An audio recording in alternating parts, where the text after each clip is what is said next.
And another morning is here. Hello, you're watching the AM show on the John News channel. Such a pleasure and delight to be with you this morning as we give you all of the updates on the stories that are up and ahead of you this morning. This is where we do morning breakfast for you on TV, and I'm talking about the AM show. So it's a pleasure to have you join us here on the show. My name is Blessed Sogan. For those of you who are just waking up early to this, we are about to bring you the very best of news, analysis, and also we've got some sports in there at 7:10 a.m. To 7:30, where of course Muftau Nabila will be joining us with the latest in sports and today, we're equally having a very big conversation on the fallouts from the New Patriotic Party's Super Delegates Congress. And we'll have, of course, reps from Dr. Bawumia's camp because they appear to be excited about the victory. But is that all there is to it? And what's the implication? We'll talk all about that here on the AM show. But we're starting everything off with our newspaper review. You want to stay with us as we bring you some of the stories making the headlines, plus analysis on them. You're welcome to the show. Thanks for staying with us. And when we get back, we get right into the newspapers. Please stay.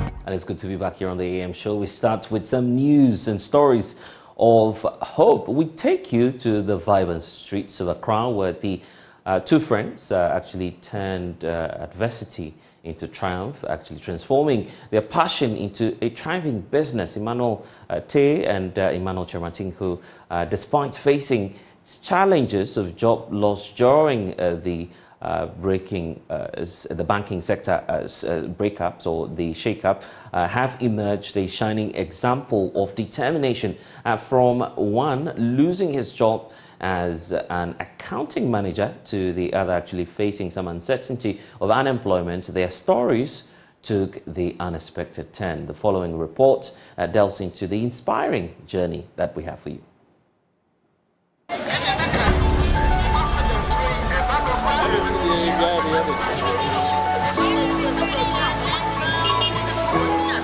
Hello.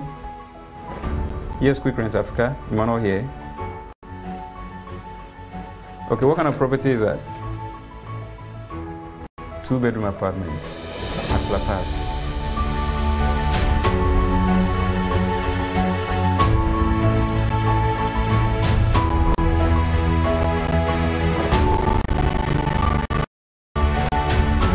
In the heart of Accra, these two gentlemen have turned their passions into thriving businesses.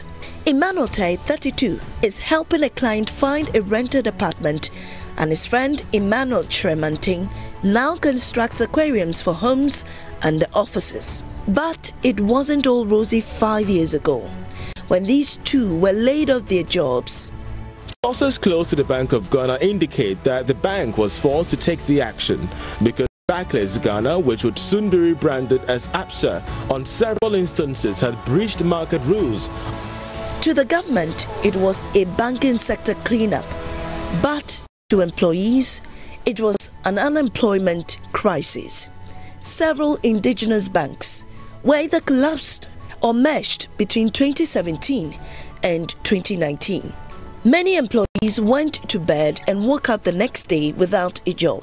Tai was a victim of the restructuring and unexpectedly lost his position as an accounting manager at Beige Bank after 5 years. He said it was one of the lowest moments in his life. He lost a source of income and trying to secure other jobs wasn't easy. You have a job, you go to work every morning, and then you wake up one day and they say the company has been taken over. Yeah. So first of all, I lost my livelihood. I lost my lifestyle. You had a certain lifestyle. Imagine someone who was earning something little at the end of the month, and then all of a sudden I have to be home, and the idea of not having a job to go to itself became a bit depressing. Just about the same time, Chermanting experienced the same predicament, and right from the breadwinner of his home, he started depending on his parents for handouts. I was a field sales officer. As we go out and we speak to prospects on loans, we give out loans. So mostly I was on the field. Okay, so we can speak to the clients, okay, but taking back, once we give the loan, taking back is the problem. So I have to be laid off. He began working menial jobs just to survive. However, unknown to them, these two were about to embark on remarkable journeys that would change their lives. Tre had loved aquariums right from his science class in school, but never had paused for a second to design them. But after he lost his job, he decided to turn his dream into reality. Instead of brooding over his problems, he used this period to experiment. Shortly after, he landed his first contract. I listen to a lot of entrepreneurs who talks about how to, to be able to translate your passion into wealth or something like that. So when I was laid off, I thought of, apparently I saw one aquarium on the television. It was very nice.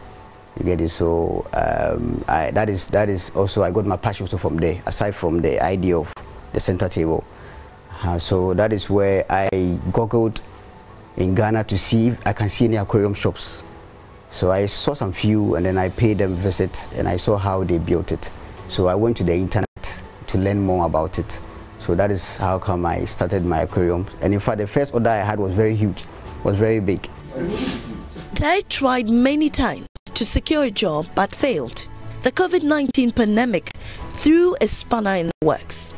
He stumbled upon an opportunity when renting accommodation became daunting. He decided to turn his predicament into a business, got in touch with a close friend in Kenya, and Rent Africa was born.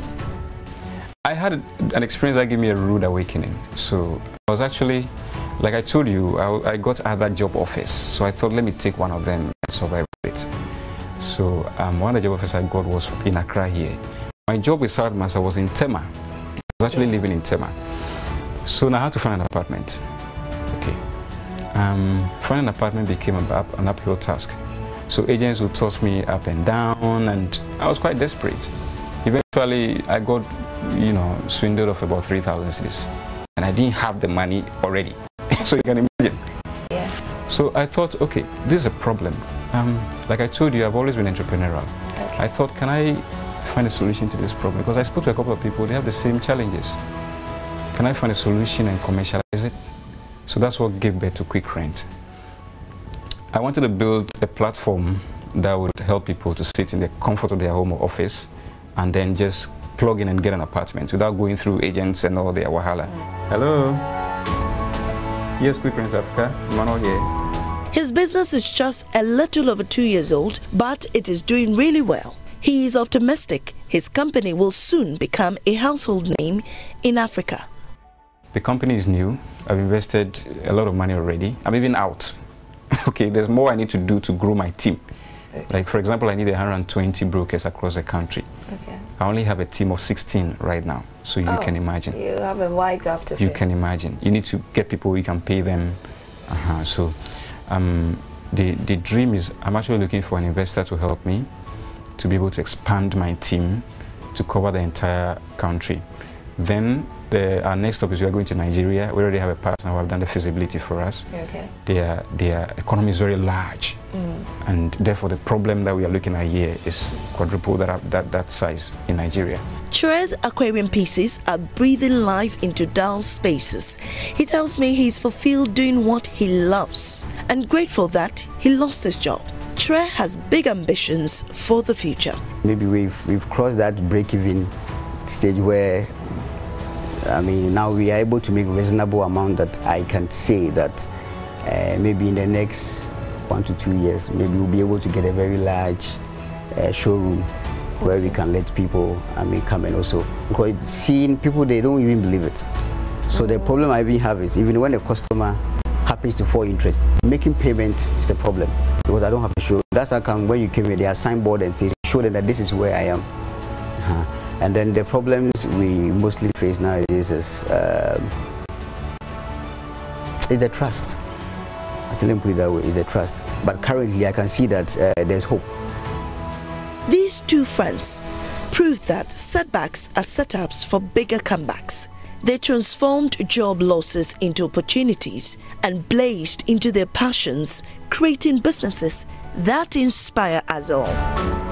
And in a time when dreams were merely whispers, wishes and opportunities seemed scarce, 1 month's unwavering determination led to the birth of a school over half a century ago. He planted the seeds of education that will go on to bear the most remarkable fruits, a legacy of great personalities. Inspector General of Police Dr. George Akufo-Dampare is one of the luminaries of that institution that he has nurtured. He expressed the opinion that Nana Opoku Ampuma, the founder of UPSA, has played a pivotal role in cultivating remarkable individuals like himself, for whom gratitude will endure eternally. There's more in the following report. In history, there are those whose visionary pursuit plants the seeds of greatness, yielding a harvest that spans generations. Almost 5.5 decades ago, an audacious individual, Nana Opoku Ampuma I, embarked on a mission to ignite the flames of education. Little did he know that his humble beginnings will give rise to a profound legacy, nurturing exceptional individuals who will shape the world. He is the founder and first director of the Institute of Professional Studies, IPS, now University of Professional Studies, UPSA. He is now 95 years old and the product of his hard work, and decided to give him flowers while he is still alive. Among these remarkable fruits stands the Inspector General of Police, Dr. George Akufo-Dampare, a testament to the transformative power of this man's vision. Dr. Dampare reveals that Nana Opoku Ampuma I is a visionary figure whose influence goes beyond the classroom. You've made a huge difference in the lives of an uncountable number of people that you will never know them all. Whatever happened in the cost of the establishment of the school up to this point, it was divinely calculated. If those things had not happened, maybe the school couldn't have been where it is today. And if I want to be very proverbial and probably philosophical, I would say, Papa, we were just a tree, a seed planted, became a tree with branches and started bearing fruits. But in your case, the fruits were not meant for consumption alone, but for replantation. Professionals who are imparting this country at all levels, and that is what you demonstrated. You have nothing much in terms of material wealth to show, but what satisfaction would that give you compared to what is happening today? And you know that by your action, there has been the creation of international forest, of human beings imparting society, and you becoming a transgenerational blessing.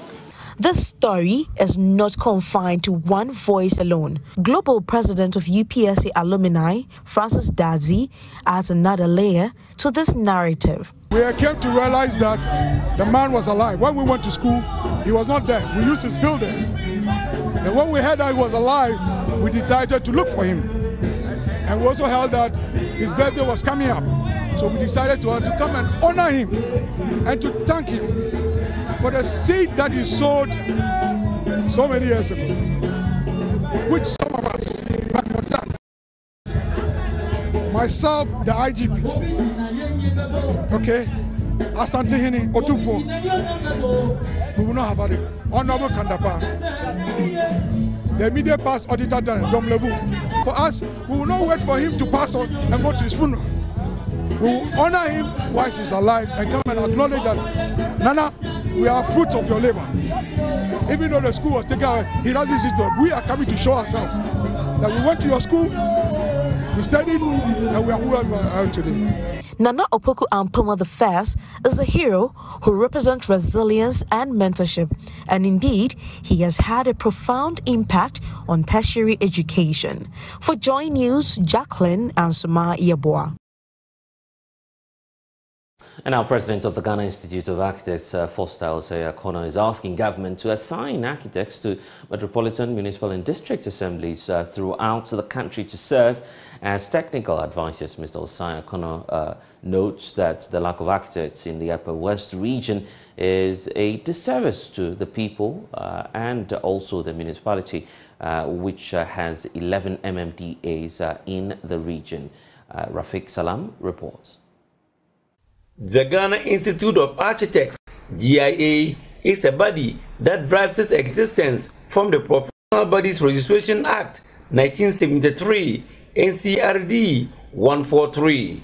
The practice of architects is regulated per Architects Act 1969, NLCD 357, with Architects Registration Council of Ghana, ARC, an agency of the Ministry of Works and Housing, as the regulator. President of the GIA, Architect Foster Osei-Akono, expressed concern over the uncontrolled nature of development in the country, who does not respect the building regulations. As architects, we are not enthused with the built environment being created day in and day out in the entire country. The uncontrolled nature of development, which does not respect the building regulation, building code and other statutory documents governing the management of the built environment. The question one may ask is, who are the managers of the built environment? Let us take note that the trained eyes of the architect sees things in the built environment that the untrained or ordinary eyes of the populace are unable to see. Let us therefore collaborate to make the built environment of Upper West region the one that we will all be proud to relate to. Out of the 11 municipal and district assemblies in the Upper West region, only the one municipal assembly can boast of having an architect. He therefore urged the government to assign architects to the other 10 MDAs in the region to help in their work. We must understand that architects are visionaries. They direct the development of the built environment three-dimensionally, and that if they are not posted there, it becomes challenging. We submit drawings to the assemblies. The assemblies do not have the knowledge, most of the assemblies, especially here in the Upper West region, to even read the drawings, let alone give the permit. We are available to support the government. We have been saying, and we continue to push, that we can send on the average 2 architectural firms as a short-term strategy to all the assemblies throughout the country as technical advisors, whilst government prepare to employ architects permanently to the assemblies. Upper West Region Minister Dr. Hafiz Bin Sali, in a speech read on his behalf by the Chief Director of the Upper West Region Coordinating Council, Peter Mala, described the role of the architect as visionary. He noted that the concept of physical infrastructure development within the built environment begins with design by the architect. The architect is therefore the designer of a society's built environment, and thereby provides one of the most vital of all human needs, that is shelter. The architect is the team leader in the built environment and in the performance of his duties or her duties is referred to as a visionary, a regulator, an integrator, an environmentalist, as well as a preservationalist in the process of national development. The town hall meetings organized by the GIA are part of the Institute's corporate social responsibility line up to mark the 60th anniversary of the Institute. 12 of the town hall meetings will take place in 12 regions this year, while the remaining 4 regions will have their 10 next year. Reporting for Joy News, Rafiq Salam. And back here in the studio, Vice President of the Ghana National Tailors and Dressmakers Association, Thomas Bawumia, wants government to pay attention to the fashion business sector as it can help solve Ghana's employment challenges. Mr. Bawumia says government should subsidize the cost of industrial machines so many young people can take up the trade. There's more in this report by Rafik Salam. The aim of the launch is to create awareness to the general public about the impending Congress slated to take place in the region next month. The 12th Biennial Congress of the GNTDA, according to organizers, will help showcase their products and also leaders to steer the affairs of the association for the next 4 years. National Vice President of GNTDA, Thomas Bawumia, together with the regional executives, launched the Congress by marching through the principal streets of Wa to create the awareness and also to keep fit. They were joined by scores of apprentices and master trainers who defied an early downpour and later converged at the forecourt of the Upper West Regional Coordinating Council to be addressed by the leadership. Thomas Bawumia opined that the fashion industry is one of the largest sectors that employ the youth, and government should turn their attention to them. He appealed to the government to subsidize industrial machines as the cost is too high for them to buy. We are rather reducing employment than government. But if you look at the number of children who are under our care, that we are training to become self-dependent on their own. So we are calling that the challenges we have is essentially the assemblies and government. We don't receive any support from them. That will enable us to push those who are behind. So when you look at, there are others who doesn't have money to come into the training aspect. So we need to push that. They should bring them to come in so that we can all help. Whatever training, especially, you see, nowadays, industrial machines, the price is too high. So if government can do something to rather reduce it, the taxes on it, so that it will come down for our people can purchase, so that you'll use it for their businesses. Upper West Regional Chairperson of GNTDA, Said Abdul Mumin, expressed worry over the low number of men in the fashion industry. Using the Upper West region as an example, the association has a total membership of 2,256, comprising of 1,558 females and 698 males. Despite the 1,000 Ghana cedis apprenticeship fee waived for the males, their number, according to the Upper West Regional Chair, is still not encouraging. Whenever we go for passing out, we send this message to the parents and the guardians of the boys, but they don't listen to us. Well, we are just appealing to the boys. If they come, we will take them free. We won't take anything from them, but they don't like the business, the trade. We don't know what is the reason. We can't tell. They should look at us as we are standing here. They know that we are all tailors. Look at all the men here. We are all tailors. Are we not good people in the society? A view equally shared by the regional elder of the association, Masoud Sadugu, who urged the youth to venture into tailoring as it is a lucrative business venture. I'm only a tailor, but all my children, they are all completed university. I never borrow. It was a tailor work that I used to let them all. Now they are all engineers and others. The men, if they come to us, we are not charging them anything. We are not charging them. We are taking them free of charge. Even the lunchtime, we do give them money to eat. But the ladies, they pay 1,000 cedis. But the men, we just take them free. So we are encouraging everybody who have a son or in the house, they should bring them to us. We will take them and teach them how to do the work. Reporting for J News, Rafik Salam. Wow.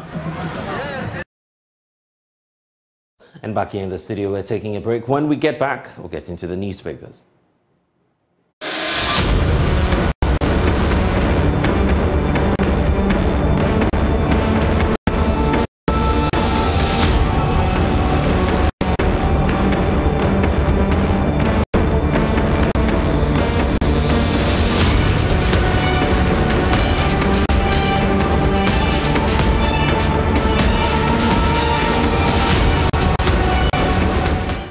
And time now to look at the newspapers and some of the stories making the headlines this morning. We start off with the Daily Graphic, and the big story there: government launches the Planting for Food and Jobs campaign, phase 2. That's what the Daily Graphic is reporting of this morning. There's also the story about the controller freezes CTAG members' salaries. It's on page 13 of the Daily Graphic. And then another big story: leaked tape on IGP's removal. Tape is authentic, contains my voice. And that's the affirmation from Bugri Nabu as the committee set up by the Speaker of Parliament probing plots against the IGP. Of course, they sat yesterday, and these are some of the excerpts that we are learning of now. Adani Moijako ready for runoff, and Best Farmer advises youth to embrace agribusiness. That's the story we have on the Daily Graphic for today. Joining us for a conversation on this is lawyer Bobby Bunsen. He'll be speaking to some of the stories shortly, but we also have a bit more papers here. The Finder is also reporting of public sector workers without Ghana card to ditch first day of free NIA registration. It's a story that comes with a picture of Professor Kenneth Tefua. Everything on plot against IGP audio is valid. That's according to Bugri Nabu, as I pointed out, is also featuring on the front page of the Finder newspaper. The deputy CEO of NPA, adjudged outstanding female in oil and gas. So Linda Asante is also featuring on the front page of the Finder newspaper. But obviously that talk has got to do with the Planting for Food and Jobs phase 2, which is set to provide input credit system for some 1.2 million farmers in the first year of rollout, and that was launched by President Akufo-Addo there in your pictures. The Economy Times is here this morning. BOG to tighten policy rate further. And it appears that is as part of moves by the central bank to ensure that the fiscal consolidation of the country is on course. But we broke that story. To you here on the Joy News channel, that Ghana could be joining BRICS soon, and BRICS is basically an economic bloc, an alliance of Brazil, Russia, India, China and South Africa. It appears that more African countries want to tap into the vast opportunities here, which is being reported on the Economy Times. Some public sector workers to lose their September salary, and it's also got to do with the NIA card or registration blues, as we're learning of, and we'll be getting into the details for you shortly. But I also want to bring to you the Daily Guide newspaper. The Daily Guide is talking about, first of all, John Dramani Mahama poking into the affairs of the New Patriotic Party, with the former president stating his stance on some of the alleged attacks on some agents of presidential aspirants that went into last weekend's special delegates Congress. But the Planting for Food and Jobs campaign phase 2 is also featuring on the front page of the Daily Guide. Bugri Nabu's bombshell: I recorded the IGP tape. So he's confirming that he only recorded, gave it to the president. As to how that got into the public, the rest is, something that amazes him. NPP NEC decides last position runoff, and that will be happening today as the party is set to meet all presidential aspirants. And also some individuals have been invited to appear before the political or the election committee of the governing New Patriotic Party over some comments or outbursts that were seen on social media. The National Health Insurance Authority gets $25 million World Bank boost, and these are some of the stories we have making the round. So let's start off on this note. Lawyer Bobby Bunsen is with us, joining us for some discussion on some of the stories making the rounds. And lawyer, I want us to start off with the Planting for Food and Jobs phase 2. It's good news that some 1.2 million farmers will be benefiting from this campaign. but we need to look at it from the perspective of phase one. Would you say that that was a success? And going into phase two, what's your expectation? To you and viewers and your team, I was elated when I heard the news, but like you rightly said, judging from the issues that we had with the phase one, we are hoping that they would have learned their lesson. Was it a failure? Was it a success? I think that it was an attempt that is worth emulating. It's the first time we are having such a project. Definitely, there will be challenges, and we all acknowledge that there were serious challenges. But if the government has decided to go ahead with the phase two, then it means that they must have taken into consideration some of the pitfalls or the challenges they faced with implementing the phase one. And they cannot repeat those same mistakes. Then they would have no excuse. And so we can only hope that they have actually planned this out very well, better than they did. Mind you, there's a new minister in charge, and so perhaps with hindsight of some of the challenges that his predecessor had with implementing the phase one, he would be able to put together a better, a well-implemented project. Because if the planting for food succeeds, it is not beneficial to only members of a certain tribe or a certain class or a certain political party. It will benefit all of Ghanaians. We are here when the COVID at heights, we really complain about food shortages. If this is able to go on well, the benefit will be enormous in terms of the foreign exchange earnings from the export, the employment, and all that comes with it. So we only hope that the new minister and his team, they have really sat down, thoroughly thought through it. I agree with you on that, about the phase two of the project and what you're looking up to. The former Greek minister, Dr. Okoto-Efrie, would obviously disagree with you when it comes to the impact. We all recall that controversial comment he made that a bunch of plantain could go for as low as 2 or 3 Ghana cedis. That's to suggest that if you ask government officials, they will tell you that the phase one indeed has been successful. Well, the beneficiaries of the planting for food was not the government officials. It was mainly the farmers and those that consume the farm produce. And if they say that, listen, prices, the statistical services were very clear. For a very long period, inflation was influenced.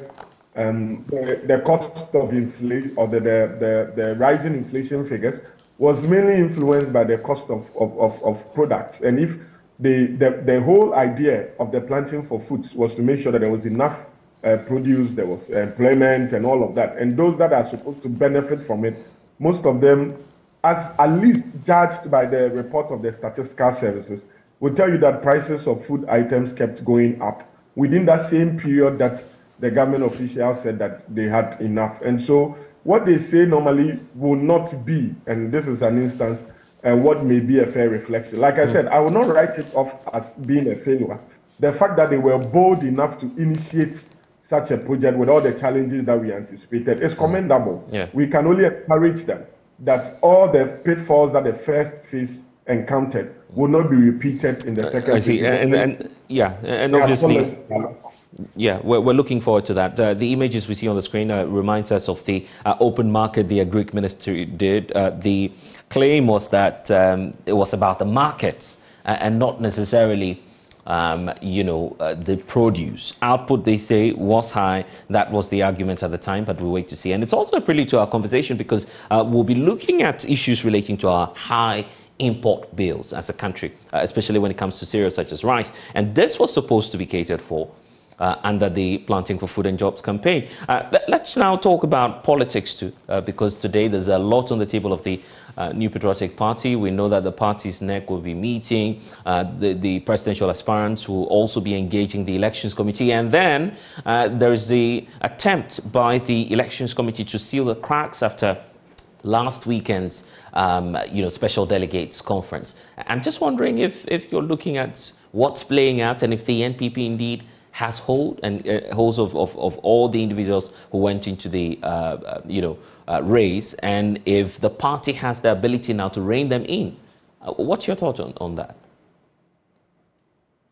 Well, I think that we have come to expect that during internal competitions of this nature, emotions are very high. Certain comments are made in the heat of the competition and the campaign, which are regrettable. Certain actions or inactions are regrettable. I think that when I saw the statement by the General Secretary of the NPP immediately after the election, I was quite impressed. It shows that they will not take things for granted, and irrespective of your perceived clout or stature in the party, you'll be subject to the policies or the guidelines of the party.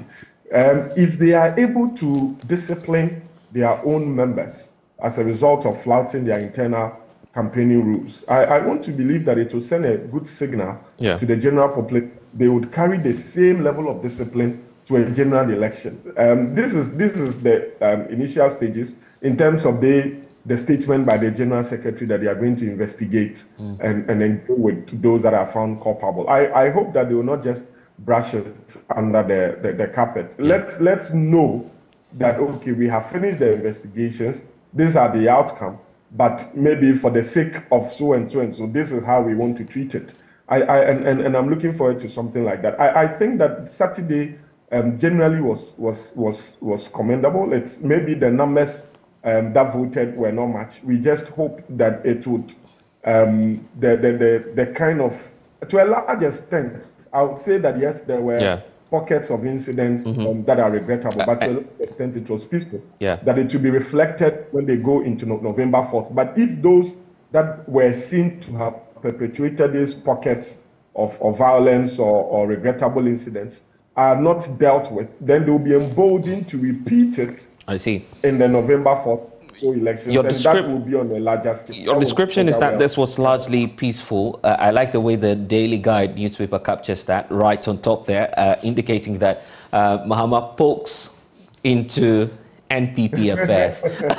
And of course, we know what all that has got to talk about. It's his concerns on, the violence, alleged violence that was visited on some individuals. The concern also about how, in his view, the NPP is becoming, quote-unquote, a violent political party. The question is, why would you have the flag bearer of an opposition party not readying himself, busying himself with campaigning, but is quite interested in a super delegates conference, which may not be the ultimate after all?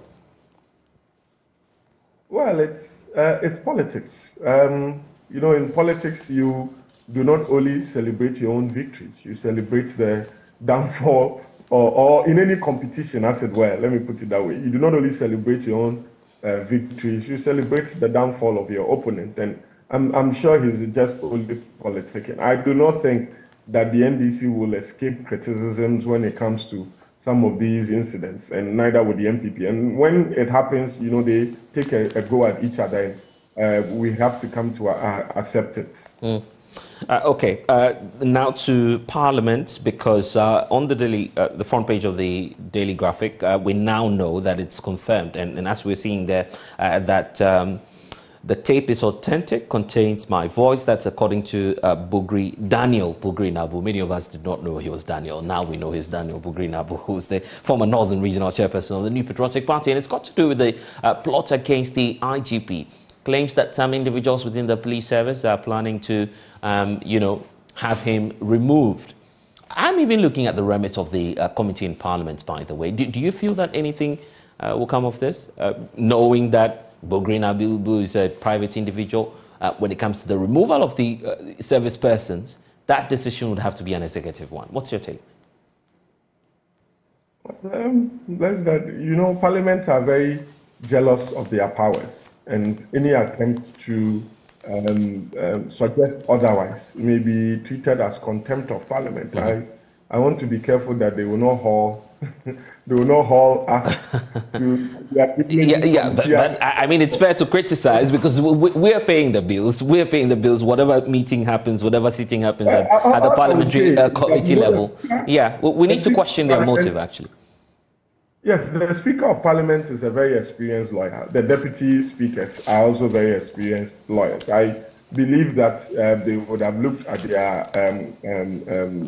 the remit of their ability to investigate such matters and set up a committee. They have done that.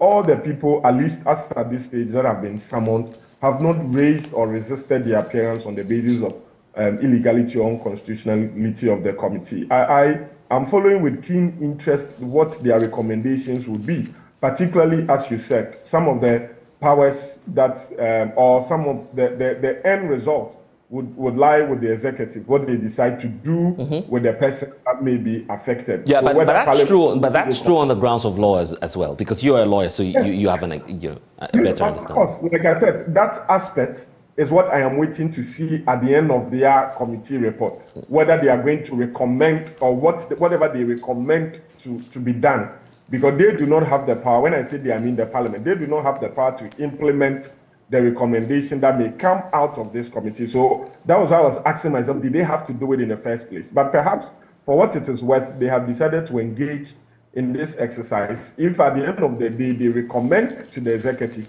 and the executive does not do it, what will happen? What then would happen? And so I'm interested in the end result and how all of this... I'm saying that basically because Bugri Nabu is indicating to the parliamentary committee that he indeed gave the tapes to the president. This is the number one gentleman who had all the powers to do whatever he could have done with this audio, leaked audio, they say. But nothing happened. So what's going to change after a parliamentary seating? Let's wait. Maybe a lot can change. Maybe. Let's wait. Let's wait. I'm patient enough, lawyer. Okay. BOG to tighten policy... yes. Maybe the president may have had discussions with the Speaker of Parliament at that level. We never know. Yeah. So let's see what the end game would be. Yeah, they're very good friends too, we understand. They're very good friends, the Speaker and the President. We know that too well. Okay, BOG to tighten policy rate further. But what's of interest to me as well is the central bank governor as well. His ultimatum is expiring today. The opposition political party giving him some 21 days, I believe, to just leave office. But he seems to be working. We give him more time, isn't it?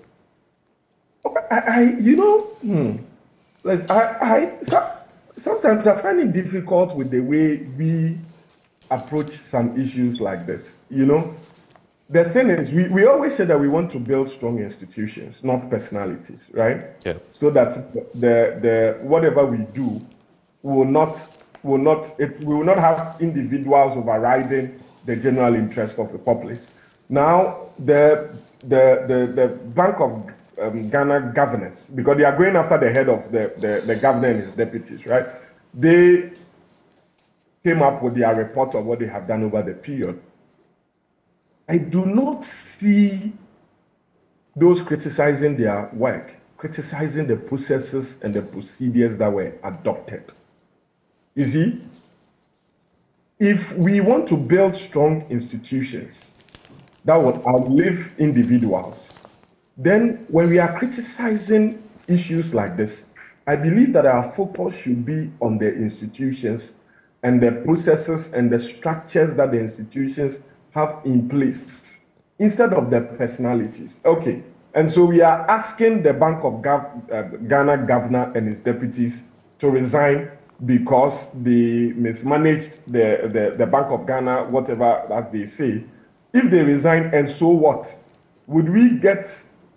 So one of the issues is that they are building a head office for $250 million, right? If the Bank of Ghana governors resign, would the project halt?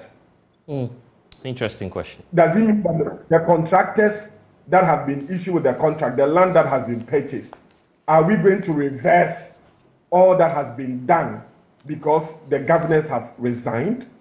I was hoping that we will actually be interested in criticizing, if there is any reason to criticize. Maybe the processes, okay, did they breach procurement laws? Did they, in mismanaging or they alleged, I think they said they funded some government activities. Were there breaches of any constitutional or regulatory prescriptions? If that is so, are there remedies under those laws that have been perceived? And I guess it's the opinion of the NDC that this has got to do much more with leadership. Bring in a new face, a new individual, and things might change. But who will appoint the new individual?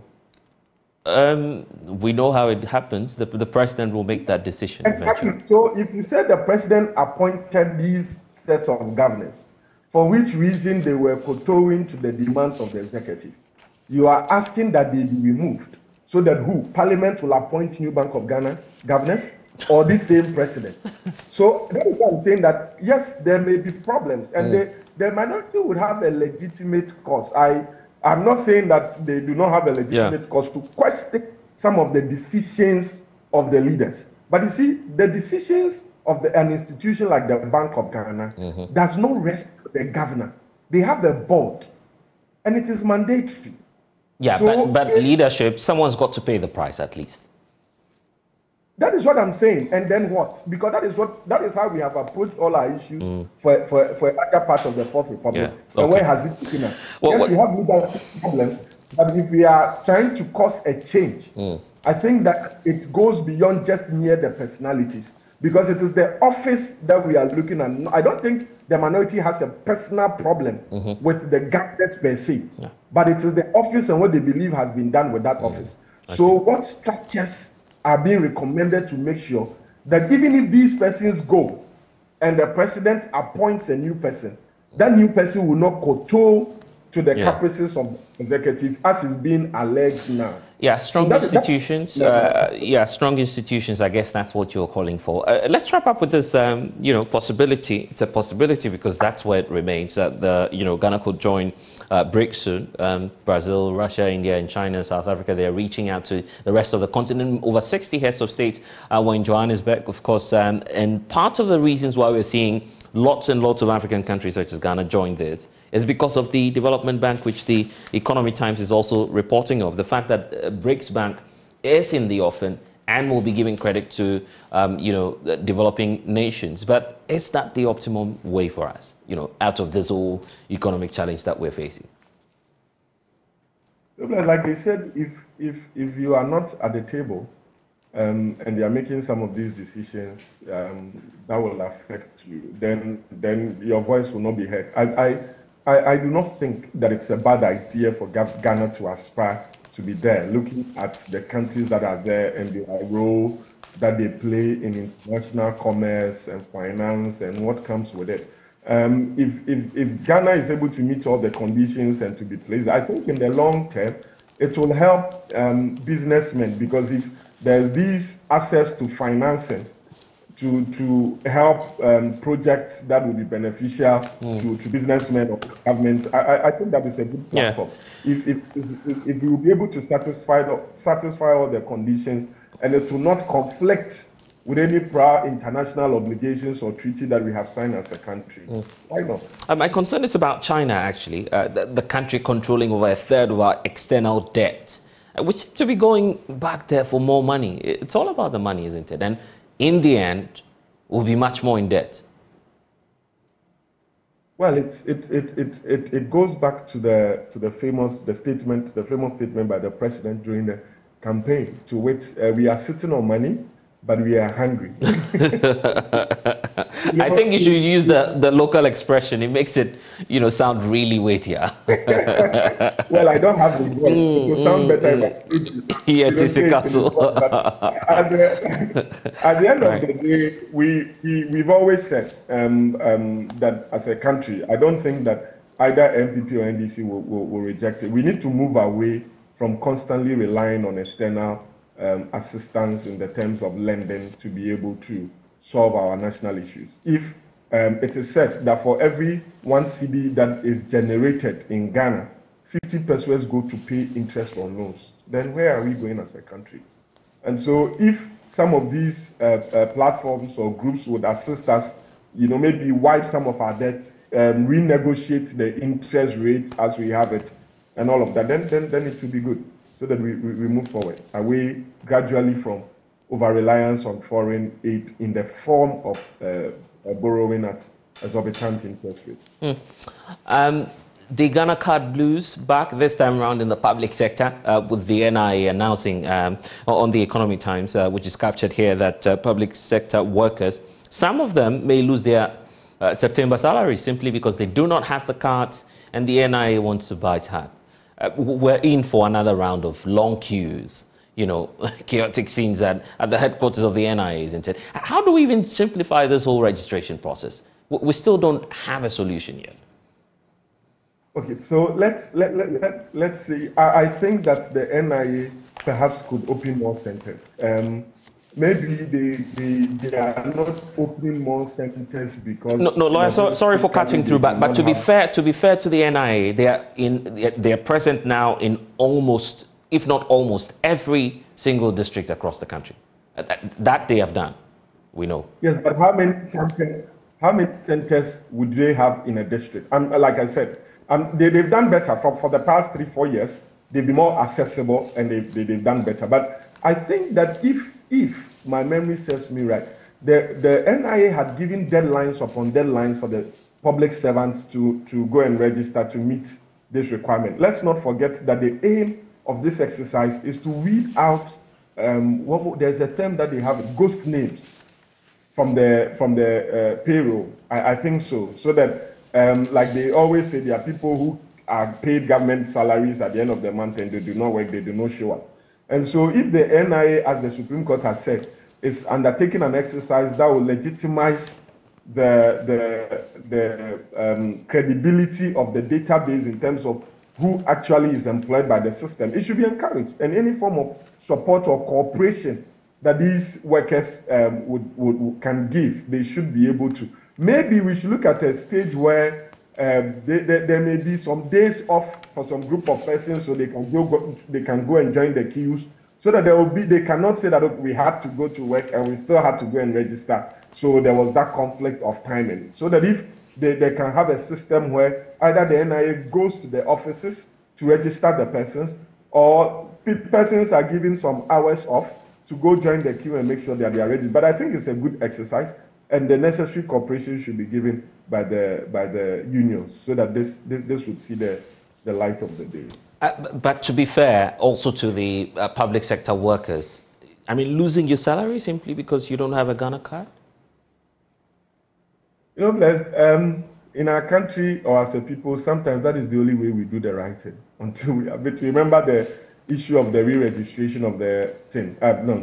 What's it called? The chip. Yeah.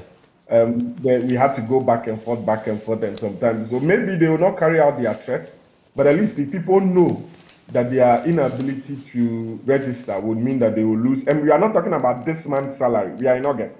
So they have at least 20 days to register or to get a card. And I believe that if anybody is actually serious to do that, 20 days should be enough, unless there are logistical challenges with the NIA itself. But 20 days should be enough for any person to avoid the penalty that comes with not having registered or obtained a card. Yeah.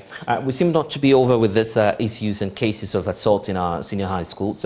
Another very touching and gory picture, so I can't show it to you now, of how a second-year student at the Nkotia Presby Senior High School has gone partially blind simply because we are learning now that, she was slapped by the assistant headmaster of the school. Whatever the case may be, the pictures don't look good, and I'm not sure anyone would say, well, she might have done wrong, so go ahead and visit. That kind of, attack on her. The pictures don't look good at all. How do we put an end to this in our schools? You recall the latest being in Fan Beam School, yes? Adisadel, I think. Yeah, yes. Forgive me, yes. And I'm very biased because I'm a proud... I know. Mobus will not forgive me for this. And the story from Adisadel really shook, us. But generally, these are incidents that, not that I'm saying is right.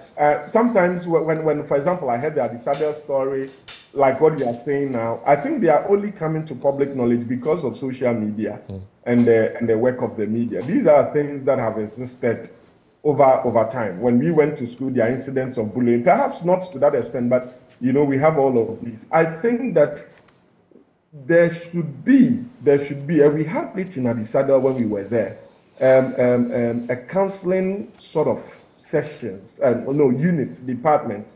I remember in our time there was a professional counselor. She was called Miss Fuga or so, where issues like this, because sometimes the persons that actually carry out these heinous, if there's any word that will qualify it, acts, have psychological or emotional problems. And if you don't identify the root source, it will keep repeating itself. Because you see, the aim of punishment in criminal jurisprudence, or whatever you call it, is also to reform the person. And so if in our secondary schools we do not have these counseling departments or these of whatever form, that when stories like that come out, it is so. For example, with the Adisadel issue, the alleged perpetrator is facing criminal charges. He was writing, or he's writing in secondary school, the final exams, I'm told. Now, have we thought of the impact? Yes, he has done something that we all condemn, but if we take him through that processes without an avenue for reformation, remember that gentleman is definitely will be less than 20 years. What kind of society are we presenting ourselves to him to be? Because it is not every child that starts off like that, that ends up like that. How, as a society, we're able to put up structures that would reform or give them the opportunity to be reformed is very key. And I think that in discussing these matters, we should ask ourselves whether the Ghana Education Service has actually a policy that will require secondary schools to have these departments that beyond the punishment or the chastising or whatever we call it, there will be avenues for reformatory exercises on some of these protecting, and then the accused persons. And like I said, in Adisadel, I remember because there were incidents where some students engaged in some of these acts were first taken to the disciplinary committee, and then Ms. Fuger's department, the counseling department, stepped up and reformed or took these students through some form of counseling over time. And I think the day some of them have become, one I know is an army officer in Britain, and if we had left him to his rot and punished him and ostracized him, perhaps he would not have fulfilled his full potential. So maybe the GS should look at some of these things as well. Okay. Adisadel, of course, is featuring so much for the obvious reasons. But lawyer, let's round off with the story on our sub-regional happenings, because the Niger military regime appears to be strengthening their grip on power, and that's threatening the entire sub-region. We know of the standoff between the Republic of France and Niger right now. Things are not looking good. The ambassador being ordered to leave, and she says she's staying put. This is someone's country, by the way. Why not leave in peace so we can, of course, stabilize the West Africa sub-region? Well, I think the events in these countries, I have been to some of these countries that have suffered these things, the line of my work, and the poverty levels are grave, especially in the context of the resources that they have. And if you look at the fact that the colonial arrangements or the independence arrangement they had with France requires that they keep their reserves there. They give them right of first refusal. Listen, something must give. And some way, somehow, at the end of the day, if the revolution results in giving true independence, not only on paper, but economic independence, political independence, to the countries so that they can actually manage their affairs for the betterment of their people. Listen, this may sound controversial, but I'm all for it. I was just about saying that. You least expect that from a lawyer, but I guess you're saying that based on the kind of connection that these French West African countries have with their colonial master, the French government. Yes. If you compare Rwanda, and I always say this, as we sit now, we hail what is happening in Rwanda as the icon of, or a perfect example for the African continent. But how many times have you read news of of foreign interference in the affairs of Rwanda. How long has Kagame been head of state and then been president? But because we are seeing the results of his actions, everybody is quiet on how he got there. Yeah. And so if you have a system where, you see, today we talk about Thomas Sankara as being one of the perfect examples of what a right revolutionarist can do when given power. But his term was short-lived. Why? Because the West, or those that thought that he was trying to change the narrative, were not happy. We talk about what happened in Congo, the gentleman who was brutally murdered by forces backed by the Lumumba, you say. And how long have we, or would we continue to suffer these things because, you know, we are where we are? I think that we need, and it's like it started in the Arab Spring, it's coming down. If the people that are given political power do not use it for the benefit of the citizens, it's only a matter of time that somebody will. Lawyer Bobby Manson, thank you for spending some time with us for the newspaper review. Grateful. And good morning once again. Okay, we're now checking out of the newspapers, but next is sports. It's coming your way shortly. Please stay.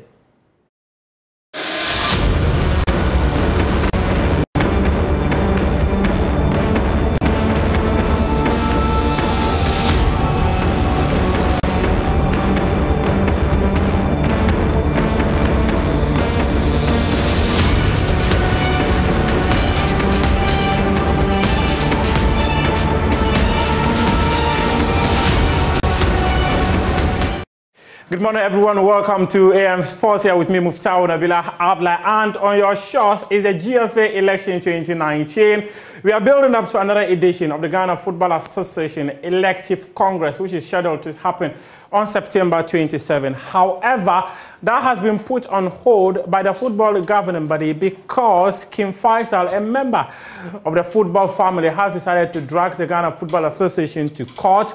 And one of the reasons for dragging the GFA to court is that the processes or the procedure that the GFA is drawing up for this election, Kim Faisal, is flawed. And they say that there has never been a GFA elections where the presidential and executive council elections are held before that of regional associations as well as district level elections. So Kim Faisal has decided that they have to take the matter to court to have the court interpret what the rules are when it comes to elections. So this is a statement from the Ghana Football Association published on its website. It says, the Ghana Football Association has decided to put the 2023 GFA election timetable on hold. This follows a motion for injunction filed at the High Court by Kim Faisal, a Division 1 league club in Zone 2. The GFA therefore wishes to inform all members and stakeholders, especially applicants who have filed their nomination forms for various positions within the Ghana Football Association, of the suspension of the GFA election process until the hearing of the motion on Wednesday, August 30. The announcement of the decision by the election committee following the vetting of the applicants has therefore been put on hold as well. The association wishes to urge all members, clubs, and applicants to remain calm. The association will endeavor to seek appropriate legal redress for the prompt return to the 2023 election timetable and ensure that the calendar is not further disrupted.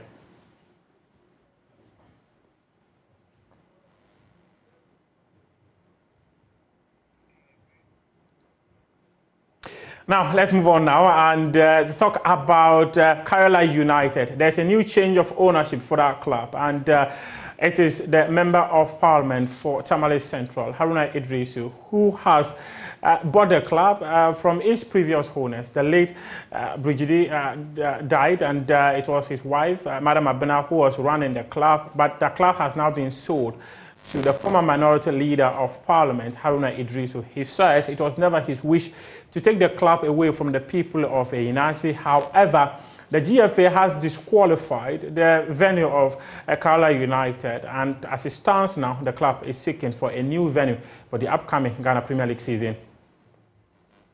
I've come to welcome Karela Football Club into Tamale for their pre-season session and to discuss and consult with management and the technical team where our venue for the 2023-2024 Premier League Ghana Football Association probably may be.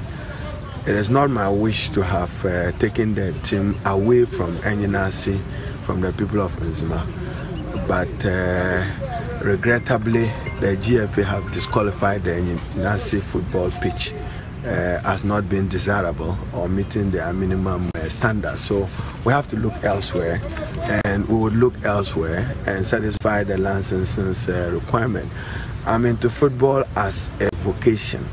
It excites me, but it's also now a source of good exports of talent.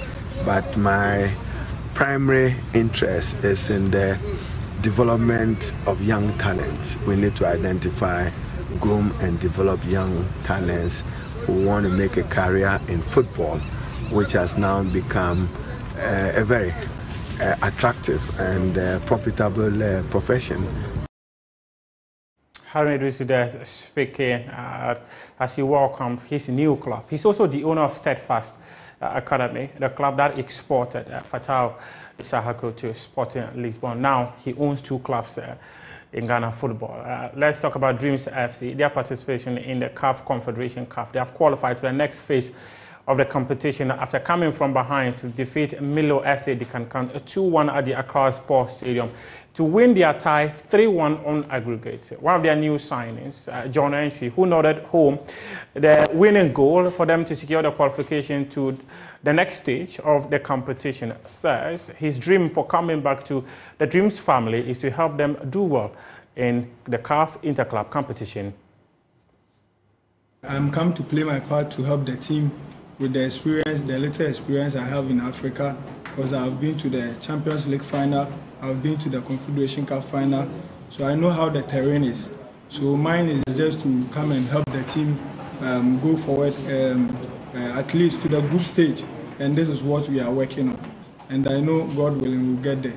Aside me, no other player has played in Africa before, so we must give them the benefit of the doubt. And I think with the hard work and determination, we will get there, and we are working on it. Like the coach said, we will really work hard and get to the top. They will work hard and get to the top. Talking about getting to the top, Mohamed Kudus, he appears to be getting closer to the top of his dream of playing in one of the biggest leagues in the world after completing a 5-year deal with West Ham United. This serves as an opportunity for many Ghanaians, especially Ghana Hammers, which is the West Ham Supporters Union in Ghana, to finally draw some kind of partnership with the club. They say one of their dreams is to have Mohamed Kudus partner them to continue to do the charity work that they've started since forming the West Ham Supporters Union in Ghana in 2011. There's more in the following report. Mohamed Kudus over the weekend became the third Ghanaian after John Pinto and Andre Ayew to sign for Premier League side West Ham United after completing a 45 million euros move from Ajax Amsterdam. The transfer created a lot of buzz on social media, with Ghanaian fans full of excitement about his arrival in the Premier League. But away from the pitch, a group that is hoping to capitalize positively on the momentum of Kudus' signing is the Ghanaian Hammers, West Ham's official supporters group in Ghana. Formed in 2010, the group has embarked on a series of events aimed not just at promoting the club's fan base here in Ghana, but also and more importantly, helping the less privileged. I think the main core mandate that we have is on our mission. Our mission is to what? Bring an impact or smile to the faces of the less privileged. And we have been doing that. Throughout the years, West Hams have donated a lot of staffs that we can't just mention, though cash and everything, but we've been able to bring people to understand that if you are less privileged, you can be helped. We supported education, we supported structures, and then we think this is not the last thing we'll be doing. We are open to anything, so if Kudus is saying that he's coming on board, we can't wait to meet him and then see the project that we'll take with him. The whole issue was to look at team that produce academic impact. Then I've tried my best to look at West Ham, and then I've seen that the likes of Lampard, the likes of Joe Cole, the likes of Ferdinand, the Ferdinand family, the Antoine and then Ferdinand, all these people were nurtured from West Ham. So I said, okay, it's like this is a transition team. So I supported them from 2010. So way back 2013, I had fan base that was increasing. From there, then here comes John Benjamin, the former UK High Commissioner. I always give him the respect wherever he is. He came 2017, then he called me to let me know how much he loved my content. Through there, I have no less than 300 members now across Ghana. I can just say Wa, Upper West Region, Tamale, and then Accra as a whole. So we are loud, and then we think Kudus coming shouldn't just be an expectation only. It should be how to help grow the fan base as well. That persistence in charity work didn't go unnoticed by Mohamed Kudus, who in his first interview with the club pledged his support in future projects with the group. I didn't know about them before, but when I had the intuition that I was going to come here, and I saw them started mentioning me on my platforms a lot of times. So I click on it and I see what they do, how they support Hamas, and they are raising funds for some charity works and stuff like that. So I think it's brilliant. It's more than just supporting Hamas. So I think it's more than football, which is all about people and stuff like that. So definitely, I would definitely visit there and we see how we can impact in other people's life using football in our too, The Ghanaian Hammers have welcomed the support from Kudus and can't wait to see him get started at the London club. It's a big one, of course, but we've been doing our own corporate social responsibilities over the years. If you go through our timeline, you can see that we've done helps the kids to realize their future. So for Mohamed Kudus saying that he's coming on board, it's not a new thing for us, but as Ghanaian, they will think it's a new thing. So we are welcoming it as a good initiative, and then we are also looking forward to seeing him. If Kudus is saying that he's coming on board, we can't wait to meet him and then see the project that will take.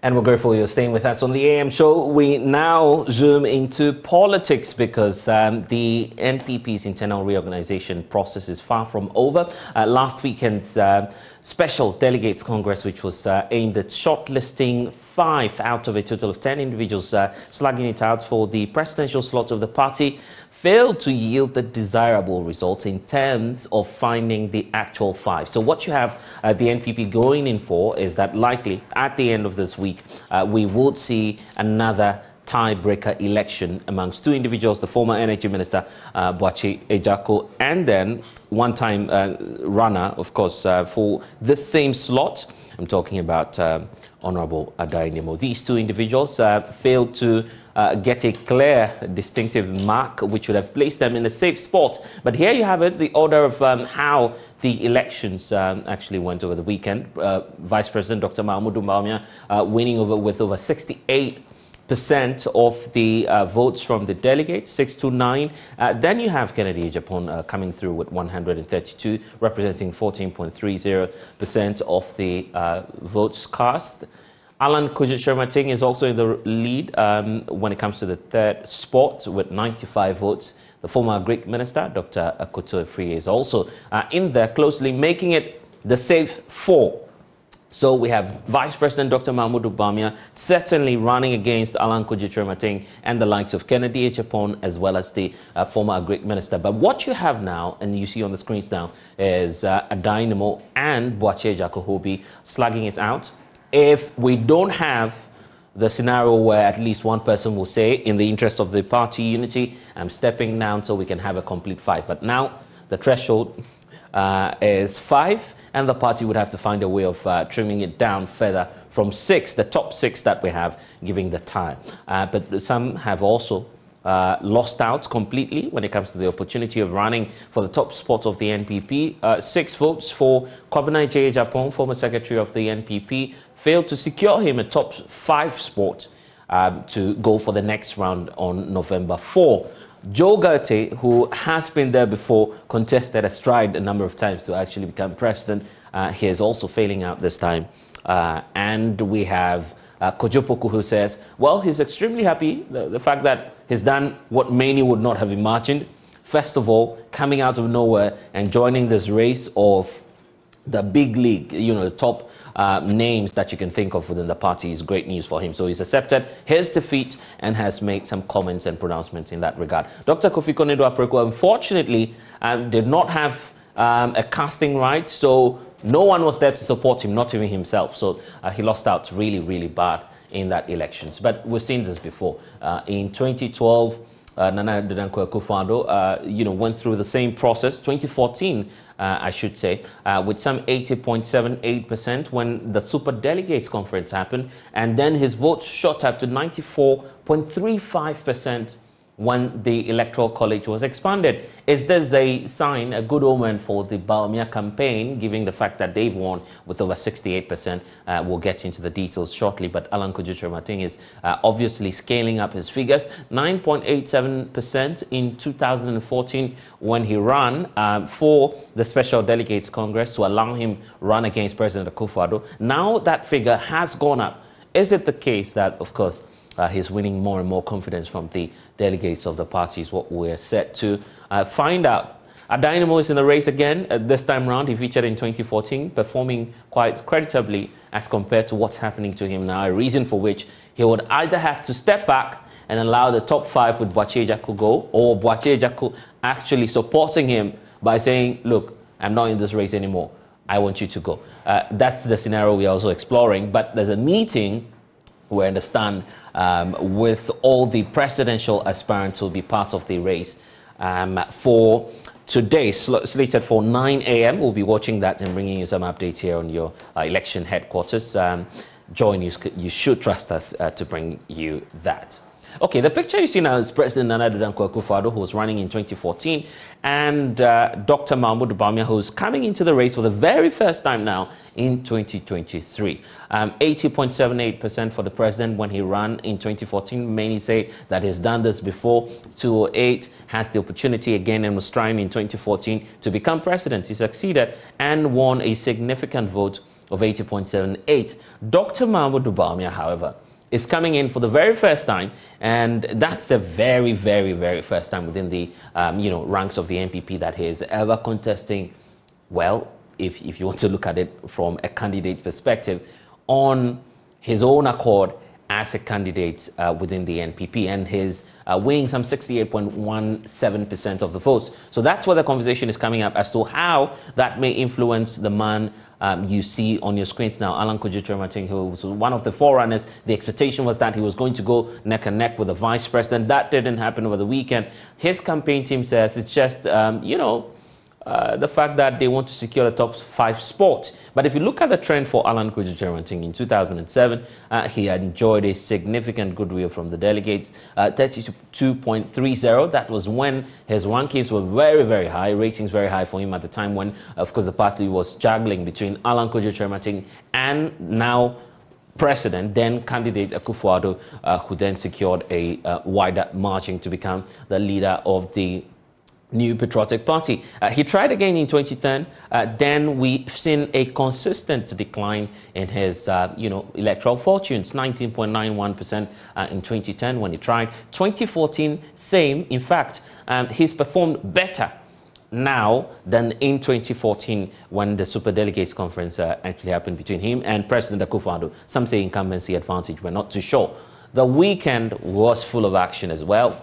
3 individuals, as you see from your left on your screens now, the first three actually are being accused of also engaging in anti-party conduct. Because over the weekend, so many accusations leveled against leadership of the party. Some aggrieved candidates also, we saw their outburst about how they claimed the exercise did not go well. So the first three from your left are accused of engaging in anti-party conduct. But for Hope Sinadoye and Kennedy Japan, who are likely to be invited, because the party says it is inviting individuals who have gone viral on social media over their outbursts. We don't know if that he would be involved, but I mean, some of the names have come up, including Hope Sinadoye and Kennedy Japan. Kennedy Japan is an aspirant. He seems to suggest that the vice president, because the vice president's name was mentioned in the video that's gone viral, and his campaign team appeared to have attacked or have chased out one of his agents, and Hope Sinadoye also launching a scathing attack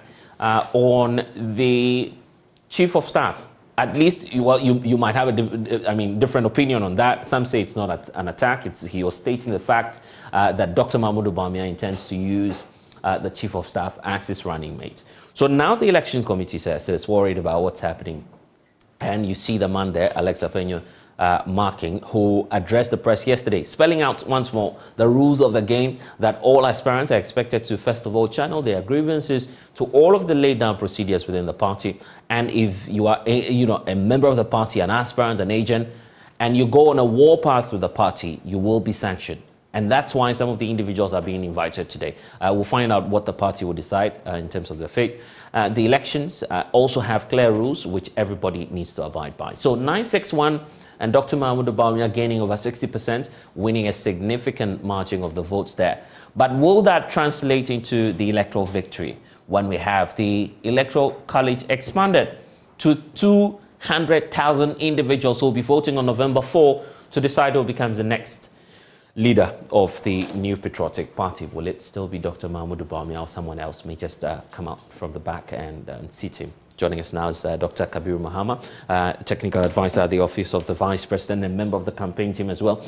Tiring weekend for you, knowing that you've been in the north, you are monitoring the elections, and that was the center of the action as well. So let's start off with the claims, and I'm sure you've heard them. It's nothing new to you, that you and by extension other members of the campaign team were chasing people out of the voting centers. Why were you doing that, by the way? All right, so let me say good morning to you and good morning to your cherished viewers. And before I just even start to address that, let me say congratulations to the Electoral Commission and the Election Committee of the New Patriotic Party for organizing such a beautiful and generally incident-free election. Also, I would want to also congratulate the winners, the 5 winners, and all those who participated.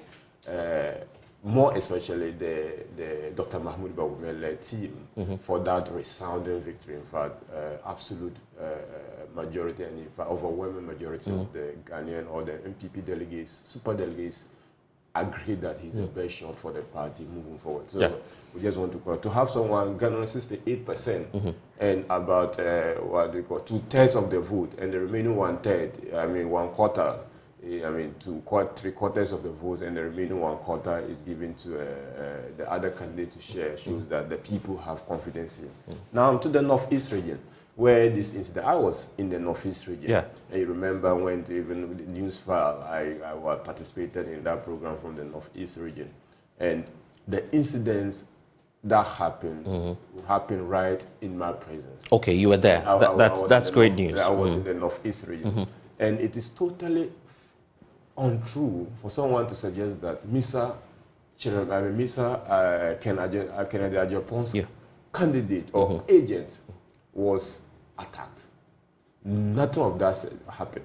The only incident that happened involved an agent of Mr. Alan Chiramente and then some other people or delegates on the ground. Now, this was what happened. Mr. Alan Chiramente's agent was... And we need to be clear that this is your perspective. This is your account of the story. Anyway, maybe you, if you had gotten a report on the ground, I'm sure the reporter would have corroborated this story. Okay, yes. But that said, the disciplinary committee or the election management committee would unveil the process or whatever transpired. But you see, what happened there was something unfortunate we have to start with. Okay. But it started when Mr. Alan Chairman's candidate was raising issues at any person who comes to vote. Of course, this is an election. You need to monitor, you need to ensure that your candidate's interest is protected. But whenever you have someone coming to vote, then you raise issue. And the person is on the register. Okay? And you are trying to go back to the register as if to say you did not have the register. That is one. Two, it happened that the youth organizer for the region was going to vote. He voted, nothing of an incident. Then he started raising issue.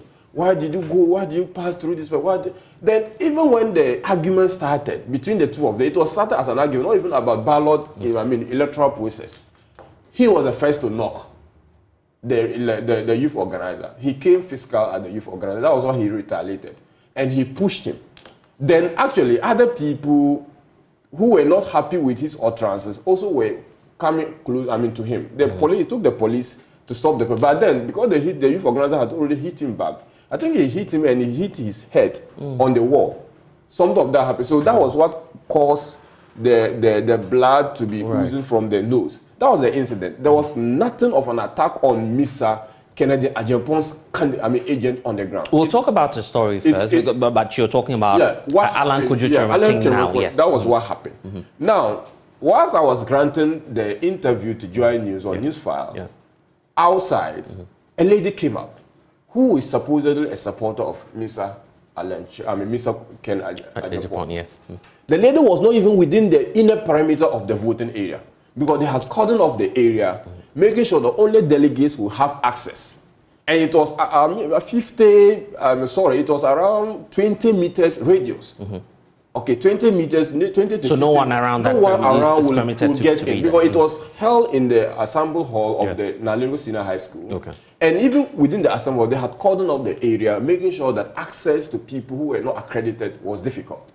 Okay, so this lady came out.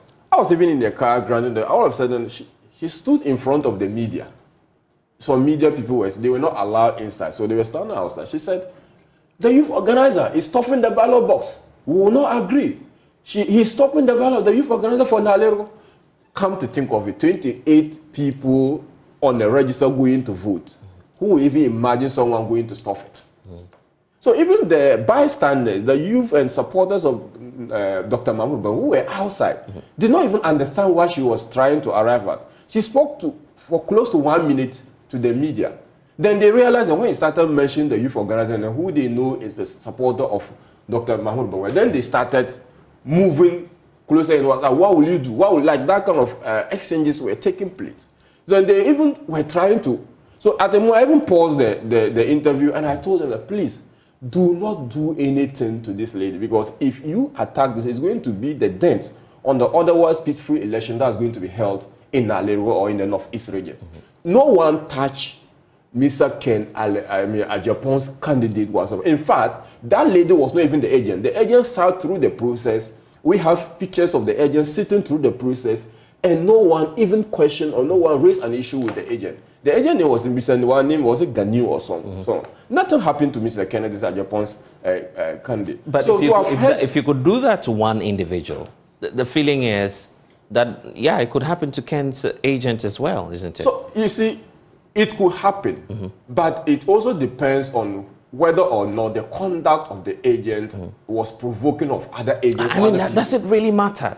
Because the feeling also within the party is that this is supposed to be the base of Dr. Mahmoud Bawumia. He wasn't treated same when it came to the Ashanti region. Your agents there were safe. So why were you being hostile to people who were on the away grounds, if we should call it that? The truth is that in the Northeast region, Mr. Alan Chairmantel and Mr. Ken Agyapong knew very well that they were not going to get a single vote. And the only way of taking out that particular defeat or the shame of that particular overwhelming defeat was to create an incident. It's rather unfortunate that some few members of our team actually fell into their trap. But every single incident of disturbance was started by... You are calling it a trap. Alan Kojo has issued a statement to say, in fact, that single incident has been a blot on the integrity of the entire exercise. That's his view on the matter. I mean, it's free to express. So that you've not won view, free and square. No, you know, that's his election. point. He's been part and parcel of elections, where there were even more violent processes leading up to those particular elections, and even on the day of those elections. This election generally has been one of the, incident-free election we've had in recent times across parties. Okay, so for that single incident, in fact, when it even happened, it took the Bawumia campaign team members to intervene, took the man to the hospital, pay for the medical bills of that particular gentleman. Yeah, but if you attack him, you pay for his bills. But it goes without saying. You attacked him. If it was done as a team with the consent and approval of the Bawumia campaign, no one would have cared about how he fared out after us. Okay? But it is an incident, it was unprovoked. The gentleman provoked people who were probably not even in the mood to start such a thing. And if you come at me, hitting me, out of self-defense, I have to also knock back. Okay? If I push you and wherever you land at and you are injured as a result, you cannot blame the person who was only defending himself. Okay? So, for me, with all honesty and sincerity, it was a calculated attempt to make it look like in the Northeast region, the election was not done free and fair. But if you ask and that's why I'm saying that's your suspicion, that's your claim. Because we don't have any evidence pointing to the fact that indeed Kennedy Japan, indeed the likes of Alan Kojo were only out there to cause mischief. You agree? No. There's no evidence as of now. There is no evidence, but we can infer from the conduct of people that this conduct you put forward was not done in good faith. It was actually meant to provoke people. But don't you feel this is taking out the shine, taking away the shine? No, generally, of this victory that you're supposed to be celebrating. Generally, it is not. Generally, it is not, because every watcher of our process knows that you cannot have an election. We try to have election that is, even in the USA, we have elections that are not incident-free. In fact, we have incident spot. Right. Pockets of violence. We have, a few incidents of violence taking place. But this one was general free. The gentleman even came back to the center. We were with the gentleman. In fact, I with Richard Nyama, who was also on the ground for Alan Chiramantin. Okay. We spoke it out and we said, okay, this is a family. It was an unfortunate incident. It shouldn't have happened, but we move forward. And how Mr. Richard Nyama carried himself, I have to commend him on the ground. He didn't show any sign, except the conduct of that agent. He didn't show any sign of being aggressive. He was cool, calm, or observing the processes, and he stood outside and whenever he wants to go in, he will hand over his phones to the people and go. So generally, it was not an issue. But of course, media reportage on this issue will look like it is something of a whole Bawumia cabal coming after a gentleman. But we are not the ones concerned. It's your own political party and your signs that are concerned. In fact, some of the presidential aspirants, the one who came second to your candidate is concerned about this. Kennedy Japan says he's promising a showdown between himself and Dr. Mahmoud Bawumia. You've heard those comments. Has your candidate reached out to Mr. Japan or to Alan Kojo Chiramantin, just to explain what has happened? On hindsight, I'm sure Mr. Kennedy Japan wouldn't have said that. One, probably he was misinformed of what had happened in the Northeast region. And I'm sure that when he appeared before the disciplinary committee, he would seize an opportunity to apologize for that unfortunate incident. I'm asking if your candidate has reached out. I'm coming to that issue. Before and even during the process, Mr. Bawumia and his team has been in touch. And you recall, even during the campaigning, when there was an issue in the Upper West region, when Mr. Kennedy Japan went there and made some comment that was bordering on some members of Bawumia campaign, he reached out to him, trying to find, okay, look, if there's any misunderstanding, it is not my intention to run a very, attacking my other competitors. It is not in my DNA to do that. If there's any issue you have with any member of my team, we're ready to talk it out. Okay? And that particular engagement was interpreted later on to mean he has gone to apologize to Mr. Whatever. Yes, but what has happened now? Because I'm asking that question specifically because this borders on the unity of the party. If Dr. Mahmoud Bawumia wants to be the leader of the NPP, he wants to lead a unified front, right?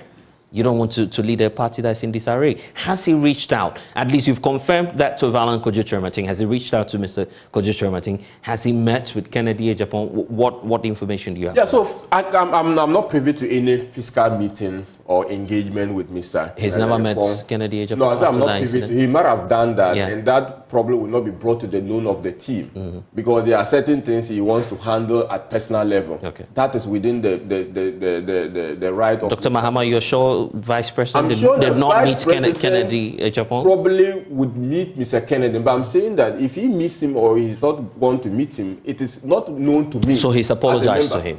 Pardon? He's apologized to him? No. I mean, what has he got to apologize to him for? That's the question. You don't apologize when there's nothing to apologize for. Even if he's engaging him, Bawumia is going to engage him on the strength of the misunderstanding, trying to let him understand that, look, it was a misunderstanding or misinformation you have had. But no, you can't apologize when you've not done anything wrong. Unless, of course, you just take fun in apologizing. So Dr. Bawumia and his team has not done anything wrong to Mr. Kennedy Ejapong. Okay? If there's any apology, okay, that should be rendered, which probably we had even towards to Mr. Alan Kyerematen, because at least, even though his agent caused the attack, his agent was injured at the end of the day. So if there's any apology that should be rendered at all, it is to Mr. Alan Kyerematen. But Mr. Kennedy, nothing of that sort. He should rather be apologizing for the words he used on Dr. Mahmoud Bawumia, for the words he used on the president, based on the misinformation he had Okay, received. misinformation, you say. Today there's another opportunity for Dr. Mahmoud Bawumia. First off, has he been invited to this meeting or conference that will be happening amongst all the presidential aspirants, as the Elections Committee has indicated? Will he attend, and what will be his position when he enters Of course, that meeting? the vice president would be attending. He will attend with personal or with his representative, as he always done. Because Mr. Fred Owari and members of the campaign team always step in most of these cases. Because, of course, he has to do some issues of national and character. If he's engaged, those people will go. His position will be the same. Look, whatever decision the party takes, at the end of the day, the machinery that we are going to go into the election with is the party's machinery. That is why the vice president doesn't want to appear, and he will not do anything that is at variance with the party's position on this issue. He reflects on the party position. If he has some disagreement, he engages the party in closed doors. Right. Okay? If there's no disagreement whatsoever, he goes with the party decision. So they will be attending, the campaign team will be attending, leadership of the campaign team will be attending that meeting, and whatever outcome, the outcome of it will be Let's look at the significance of the figures now. 68.15% for your candidate. You seem to be very upbeat about the figures when many say this is just a special delegates conference. It's aimed at shortlisting the numbers. You don't even have the complete set of 5, to know who you're coming up against, how the figures will change, what the dynamics will be, because every candidate that will appear on the ballot has their unique constituency within the party. Why not wait? You're celebrating too early. Well, there are 2 reasons why we should be confident in the victory in the final outcome of the election come November 4th. 1, never in the history of this party has a candidate led either in the special delegates conference and come last or doesn't make it to the final. That's one thing. 2, for the first time, no presidential candidate of the NPP in his first attempt at the presidency of Congress has garnered more votes than Dr. Mahmoud Bawumia. Okay. As the vice president. As the vice president, some of them were even, some of them were even leading members of the NPP. As the vice president. As the vice president. Yeah. Okay. No person. Some have been ministers of state, some have been, but it comes in different they've never contexts. been a vice president. They've never been vice president. Yes. In fact, vice president attempted, but he never had votes. Okay, so that is not the case. Lali Mahama was the vice president. Okay, so that argument is not even. So you don't want me to bring up the point that he is the vice president. And I'm saying that he's the vice president. You can bring it up. But I'm saying that no candidate of the New Patriotic Party in his first shot at the presidency or primaries has gathered more votes than Dr. Mahama is the first person who has attained this mark. And I'm sure that it will take a very long time for any person to even gather this. Let's look at the demographics. Regional ministers, regional chairpersons, appointees, government appointees, constituting a larger majority of, constituting the majority of the delegates going into the elections. If you were an appointee of President Akufo-Addo and by extension Dr. Mahama Bawumia serving as his vice president, and you go into an election having his face on the ballot and any other appointee, you'd choose your boss over any other individual, isn't it? No, it doesn't work that way. Really? I have seen the close working relationship between Dr. Mahama Bawumia and Mr. Peter Mewu. As energy minister, he was a member of the EMT. Okay, I have seen them deliberate on national the relationship between them. Mm-hmm. But when it came to the time he needed to take a decision, he took a decision. Yeah. That's Peter Mewu. We've always known Peter Mewu's stance on who he believes in. He's a leading member of the MPP, in fact, a member of cabinet. Yes. And a minister of state. Yes. The fact that he's an appointee of the government did not prevent him from taking a position. But we've always known Peter Mewu's stance. I have never known Peter Mewu's stance. You've never known that? Until this election, I didn't know who Peter Mewu was with. Okay, I never knew who the Deputy Minister for Finance was with, a member of parliament, a member of government, and a deputy minister of state. Right. The fact that she was an appointee of the president did not influence her decision of who to vote for. It will be insulting on the other members of government who have taken a decision that you think that because they are appointees, that's why they took that decision. When other members of the government took the decision and no one is attributing it to any influence. So for me, if we want to be fair, we have to be fair on both sides. That it will be demeaning and insulting and belittling the intelligence of the other members. But I'm saying you don't see the advantage there? The advantage, it is in the conduct of Dr. Mahama Bawumia, how he has carried himself. If he had not conducted himself well, if he had not carried himself well, I'm sure many of these people wouldn't have gone for him. Okay? So if there's any advantage he's getting, then it is how he has carried himself in government that makes people to believe that he is the best person to lead us into the future of the party.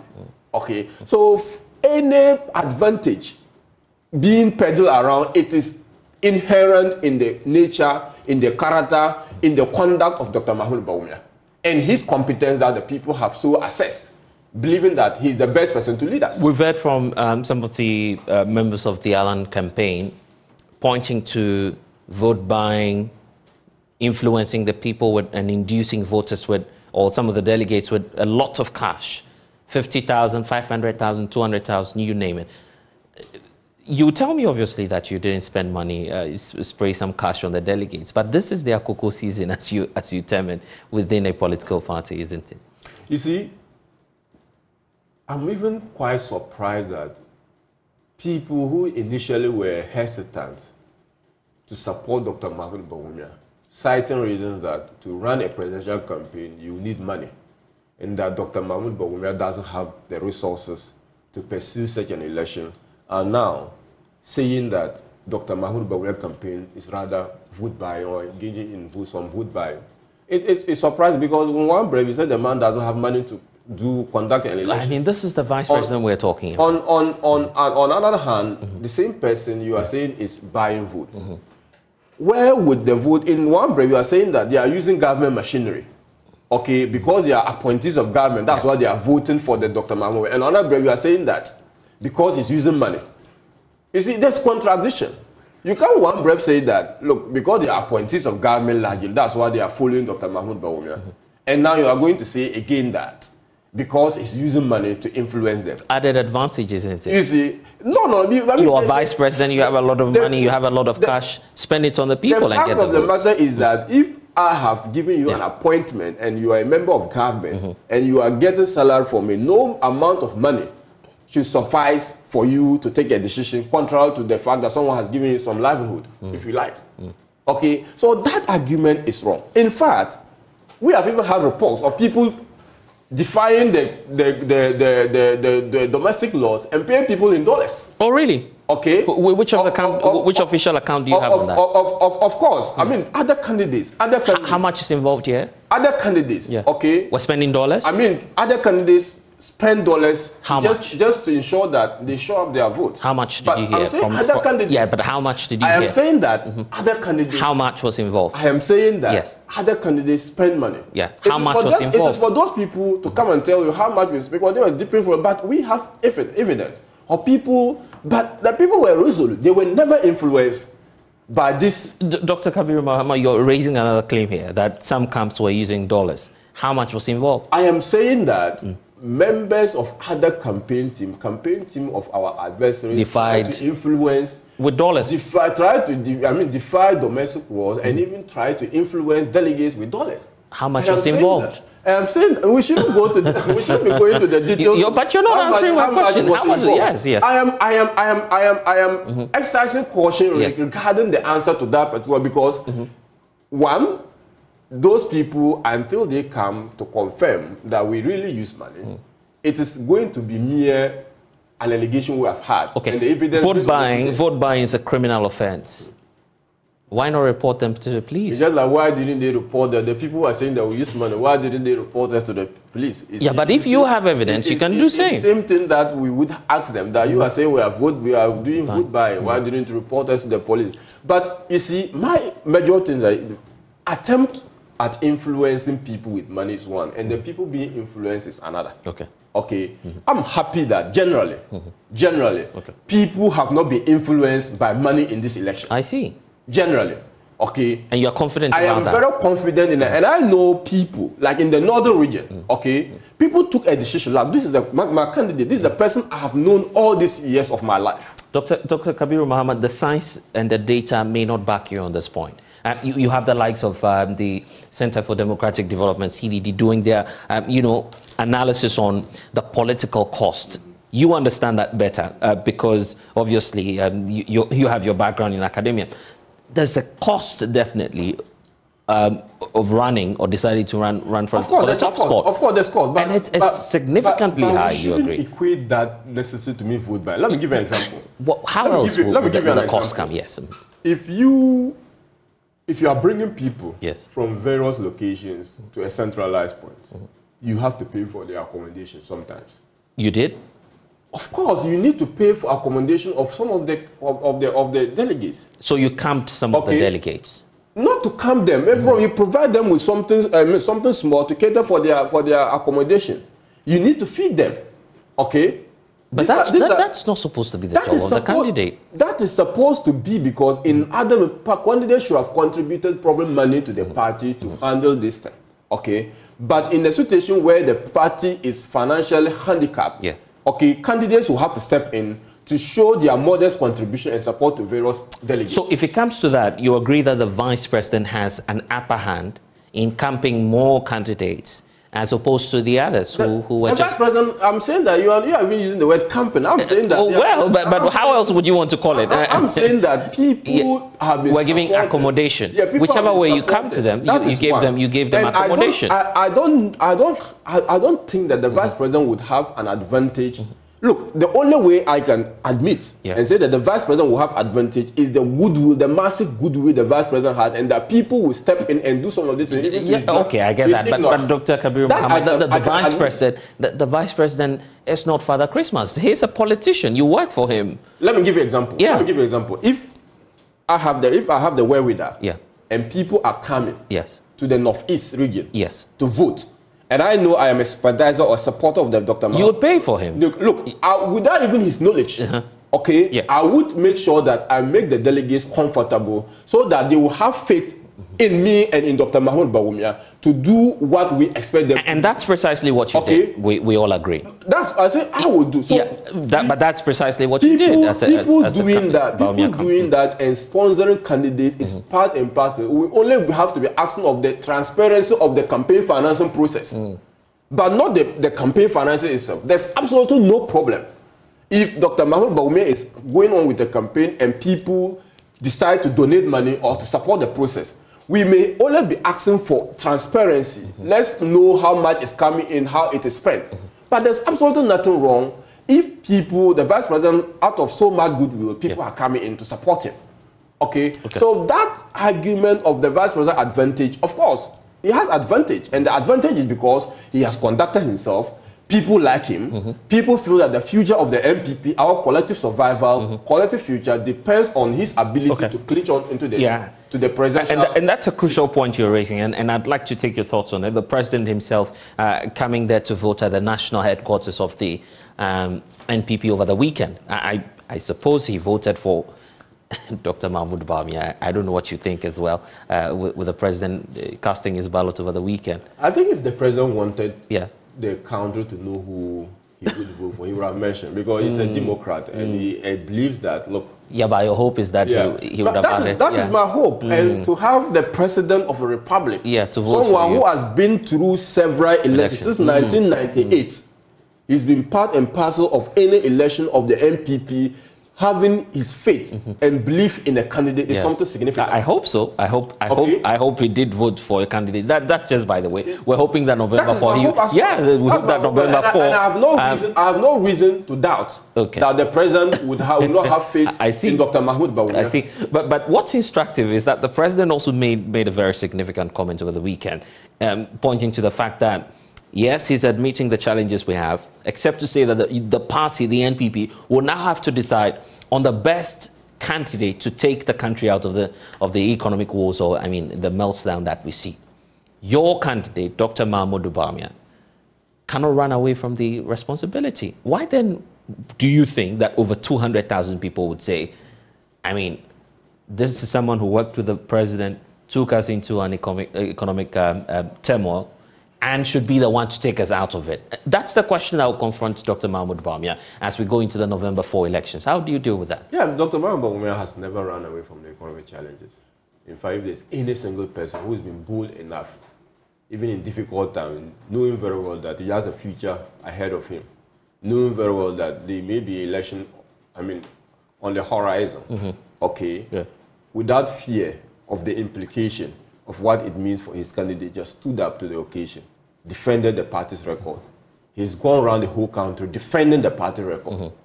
And if there's any single thing this campaign is going to be based on, it's on the MPP records.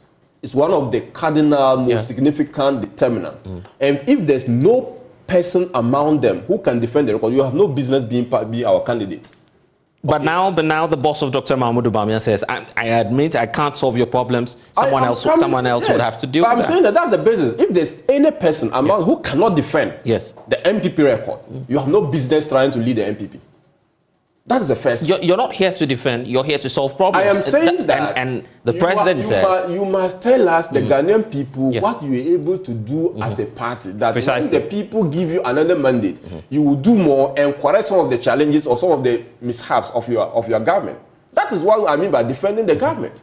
Okay? You cannot come and say that I am coming in, I have never been here, I am coming with a different... When you are running on the ticket of the MPP. So that is the first thing. So you feel all candidates should defend the Bawumia Akufo-Addo ticket? If you think that you cannot defend the record of the MPP government, look, put Nana Akufo-Addo aside. You may have your personal difference with Nana Akufo-Addo. Yes. Put Dr. Mahmoud Bawumia aside. You may have personal difference. Put Mr. Alan Chiramantin aside. You may have personal difference with him. But if you cannot defend the records of the MPP, okay, and be able to confront the challenges, you have no business leading the party. So that's the first thing. And Dr. Mahmoud Bawumia ticks that box, because he's the only person among them who has stood up to the party record, defended, even in his round campaigning, he never shied away from the records of the MPP. Alan Chiramantin never did? None of them spoke about it. None of them. Their Greek minister never did? None of them. I mean, a Greek minister probably is better because he had mentioned about his footfall. Yeah, I was just about pointing to that. Yeah. He's better. But he was the one who ran the program. I say he's better. Yeah, he's the one who claims. I say he's better. At least he has come in to say, okay, I'll take part of the responsibility. But people are talking about other people, and when they knew they had contribution by themselves to make. So Alan had a contribution in government. He had, in fact, very significant contribution. Okay, but he's delivered, isn't it? Take a look at his track record. I am saying that if Alan delivered on his mandate, by extension, the MPP delivered. This Alan is going around to say that the MPP has no message. Yes. And his campaign coordinator is saying that the Nana Akufo-Addo government has no record to talk on. I don't recall him saying that you don't have a message. He says the economic performance of this government makes your campaigning messaging very difficult for you I'm going saying into that the 2024 elections. Yes. Stated that Nana Akufo-Addo government has no message and we have no achievement or records to show. Okay, and that's the campaign coordinator of Mr. Alan Chairman. Okay, so tell me one thing, Dr. Mahmoud Bawumia will show. I'm looking at him. I'm looking at the economic messiah you promised the people of Ghana. Has that messiah delivered us? No. I mean, clearly looking at the figures. It will be, let him borrow his word, it will be warp logic for you to use a challenge of the moment to judge a government that has been in power for 6 years, 7 years. Okay. But he did same to the NDC administration. I'm saying that, in fact, whenever Bawumia was going to analyze the late government, he would give us a trend, average performance. Okay. Yes. And I'm saying that even on the average performance, despite the challenges we've had in the last 2 years, this government averagely has performed better than the NDC. Okay. I see. So if you're going to measure the government on the strength of the economy, on the strength of the contribution of Dr. Mahmoud Bawumia, you say that even the NDC, which is considered as the alternative in government, cannot match the Why not measure Dr. Mahmoud Bawumia for his own pronouncements? As a political student, obviously, you hold a candidate by the political pact you have, the reason for which you voted him into office. Ghanaians did not vote for, Dr. Mahmoud Bawumia and President Akufo-Addo simply because of the NDC. They voted for you based on what you promised the people of Ghana. Yes, and what you... That's what you promised. What you promised the people of Ghana... Production, taxation to production. Let me tell you one. Yes. We promised the people of Ghana free senior high school. It's been delivered. We promised the people of Ghana restoration of free, teacher training awareness. It's been delivered. We promised the people of Ghana removal of nuisance tax. Okay. And we can say, without fear of favor, that most of those particular tax have been reviewed. Some removed, some have been reviewed downward. We promised the people of Ghana transformation of the economy, making a digital economy. I see. That has been delivered. We promised the people of Ghana quality education.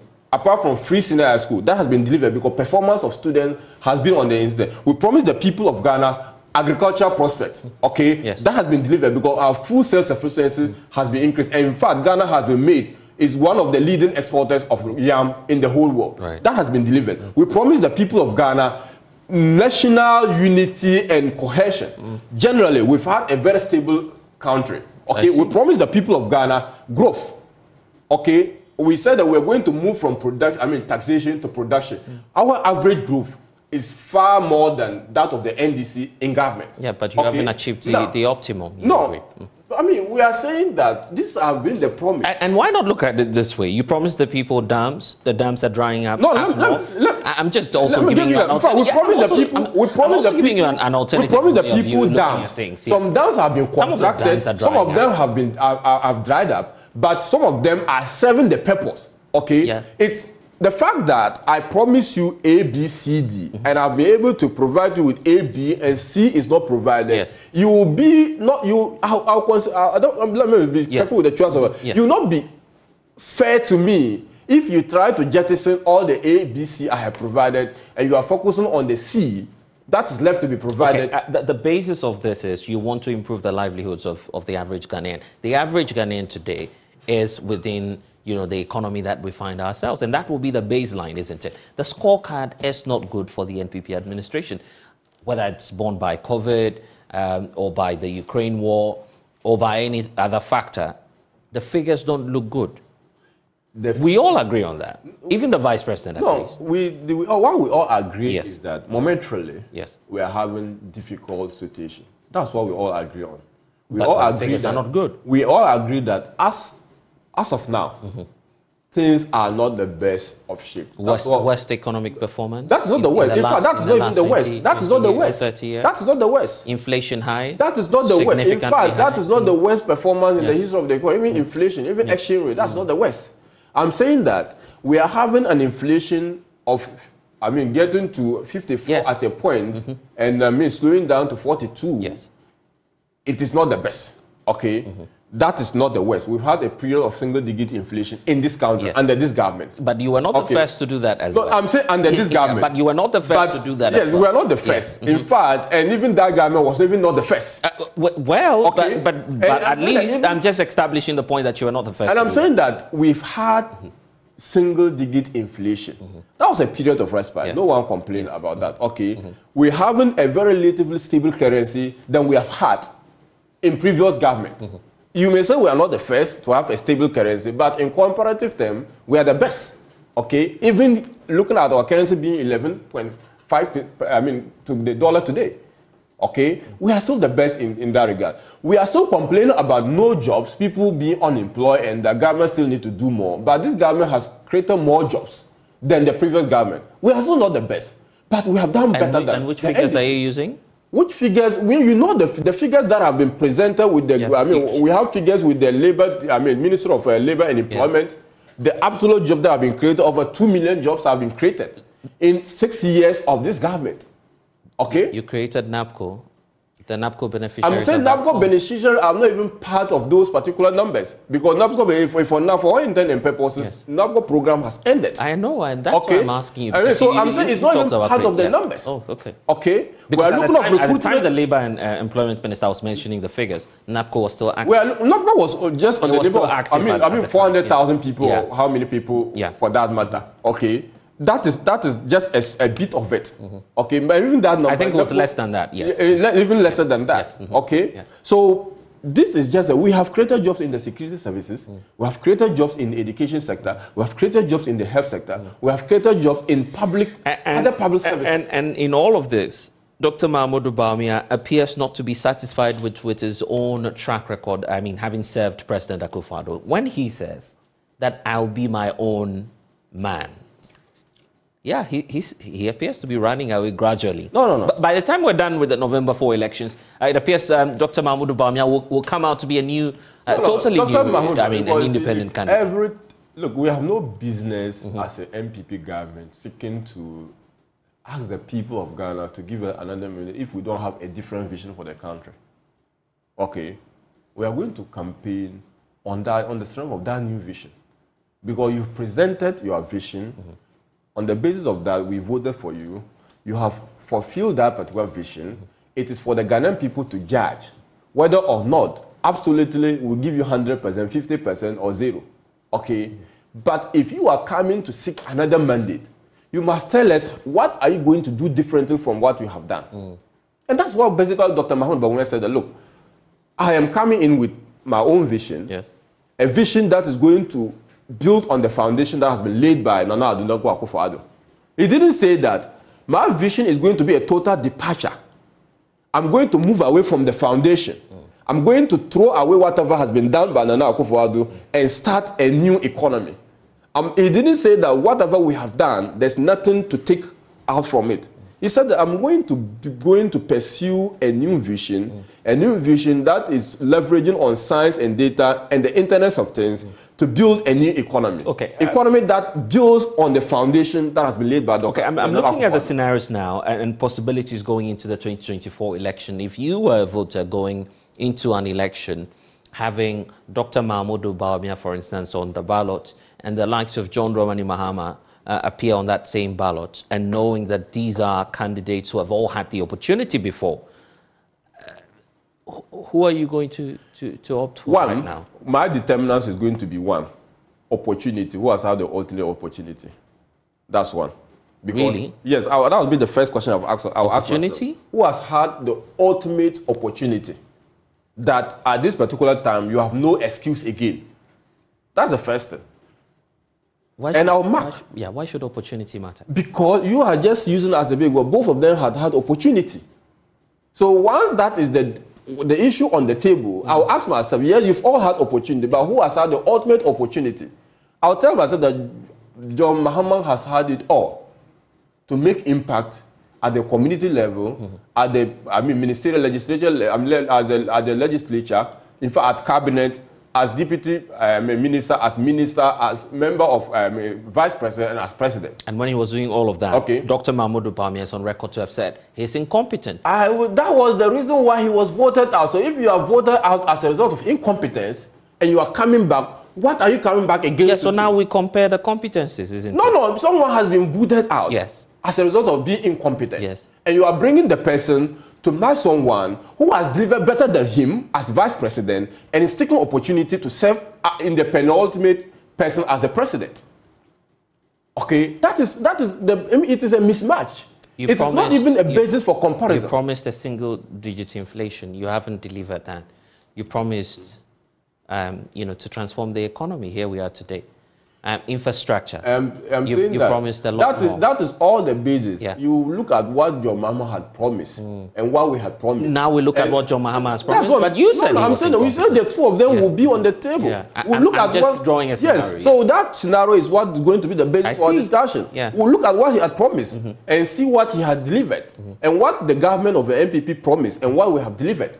And we will take into consideration the average, who has performed better. How about looking at it from the perspective of Alan Kojo-Kyerematen, coming on the ballot against John Mahama? Some say it will be an easy ride for the NPP if you consider doing that, because Dr. Mahmoud Bawumia has, in fact, he's been the face for the Nana Addo administration and, by extension, his campaign. So it's coming along with the baggage. If you cannot ride easily over the Sport Delegates Conference, and you cannot ride easily over the General Conference, forget about it. You cannot ride over the Ghanaian people. You have 200,000 more people to convince by November. I am saying that if you cannot ride easily the Sport Delegates Conference, and you cannot ride easily the delegates, ordinary delegates session, you cannot ride easily when it comes to the Ghanaian people. You see, the delegates of the MPP have been they have never gotten it wrong. Since 1992, 1996, they chose what was the name? They chose Mr. Kofo of a JH Mensa. They chose him over Mr. Dr. Selby. Right. Okay? They chose him over a lot of people. Aidu Bohin, who had even come first in the 1992 primaries. They knew that Mr. Kofo was the right person who can deliver power for it, even if it's going to take him 1 or 2 attempts. In 1998, when Nana Akufo-Addo presented himself, they did not choose him. They chose Nana Akufo over him. Okay? When we came into 2008, 2007, the people saw a reason why they should have faith in Nana Akufo-Addo, because he was the one who can. In fact, the NDC rhetorics were that if you go for Alan Kyerematen, he is sober, he is calm, Nana Akufo-Addo is arrogant, and the only one who can win you power is Alan Kyerematen. That was the same rhetorics the NDC was pushing on us. The same thing that they are having now. They are saying that the one who can give you power is A, B, C, D, not Dr. Bawumia. That should tell you that there is something in Dr. Mahmoud Bawumia that they are afraid of, and that whenever you find the opposition giving you solutions on who the best way to defeat them, they are basically telling you that this is the right way, the best way we can defeat you. Okay. Doc, we need to go, but the last question on my mind, if Dr. Mahmoud Bawumia has had the opportunity for the past 6-7 years to transform this country, working closely with the president, and he's had the opportunity, that he's never complained to us that the president has stopped him from working as the management of the to be part of the management of the economic team. He's never told us that he's been prevented from working as the vice president of the republic. He says it's a solid team. That was his description. What else does he want to do in the next 4 or 8 years that he couldn't have achieved in the last 6 or 7? The vice president never had the opportunity to give us what it means to implement fully his vision on a digital economy. Okay? He's never had that opportunity. He's just started it. Time is of essence. If that foundation has been laid, the best person to continue is for him to continue that. Okay? Even if you have the ultimate opportunity, you know that some of the gestation period or some of the innovation and ideas you have, it takes a bit of time, 4 or 5 years. So the vice president is coming on. The vice president did not come in to implement his own vision.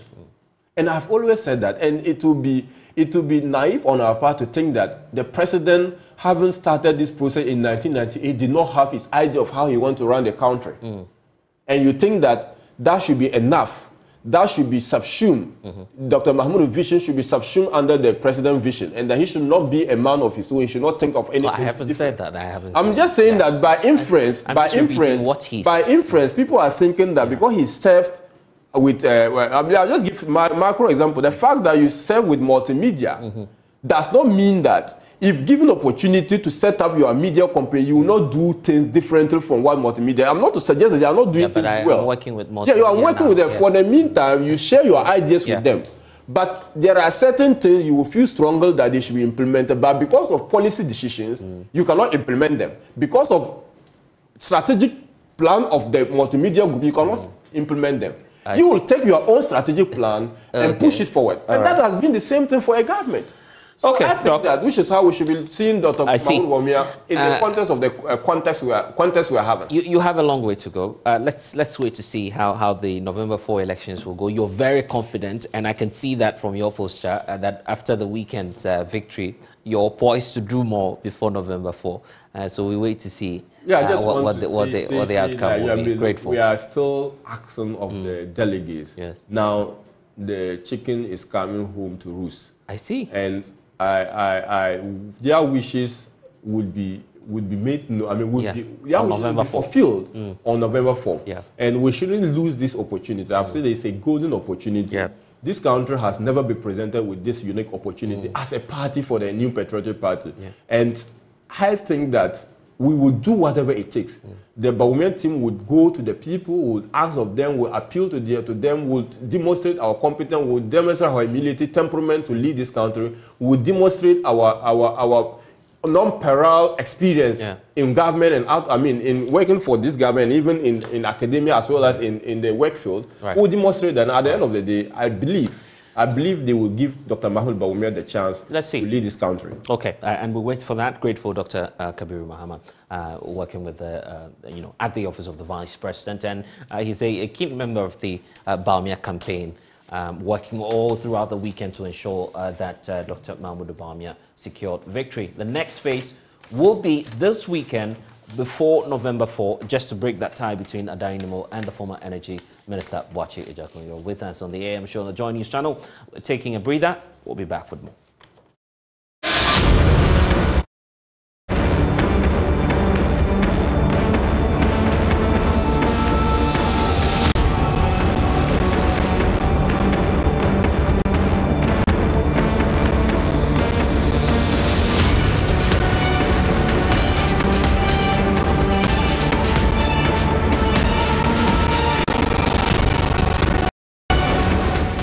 And thanks for staying with us here on the AM show. Time now to talk about the Ghana Garden and Flower Show, which was initiated by Strategic Communications Africa Limited, Stratcom Africa, in 2013.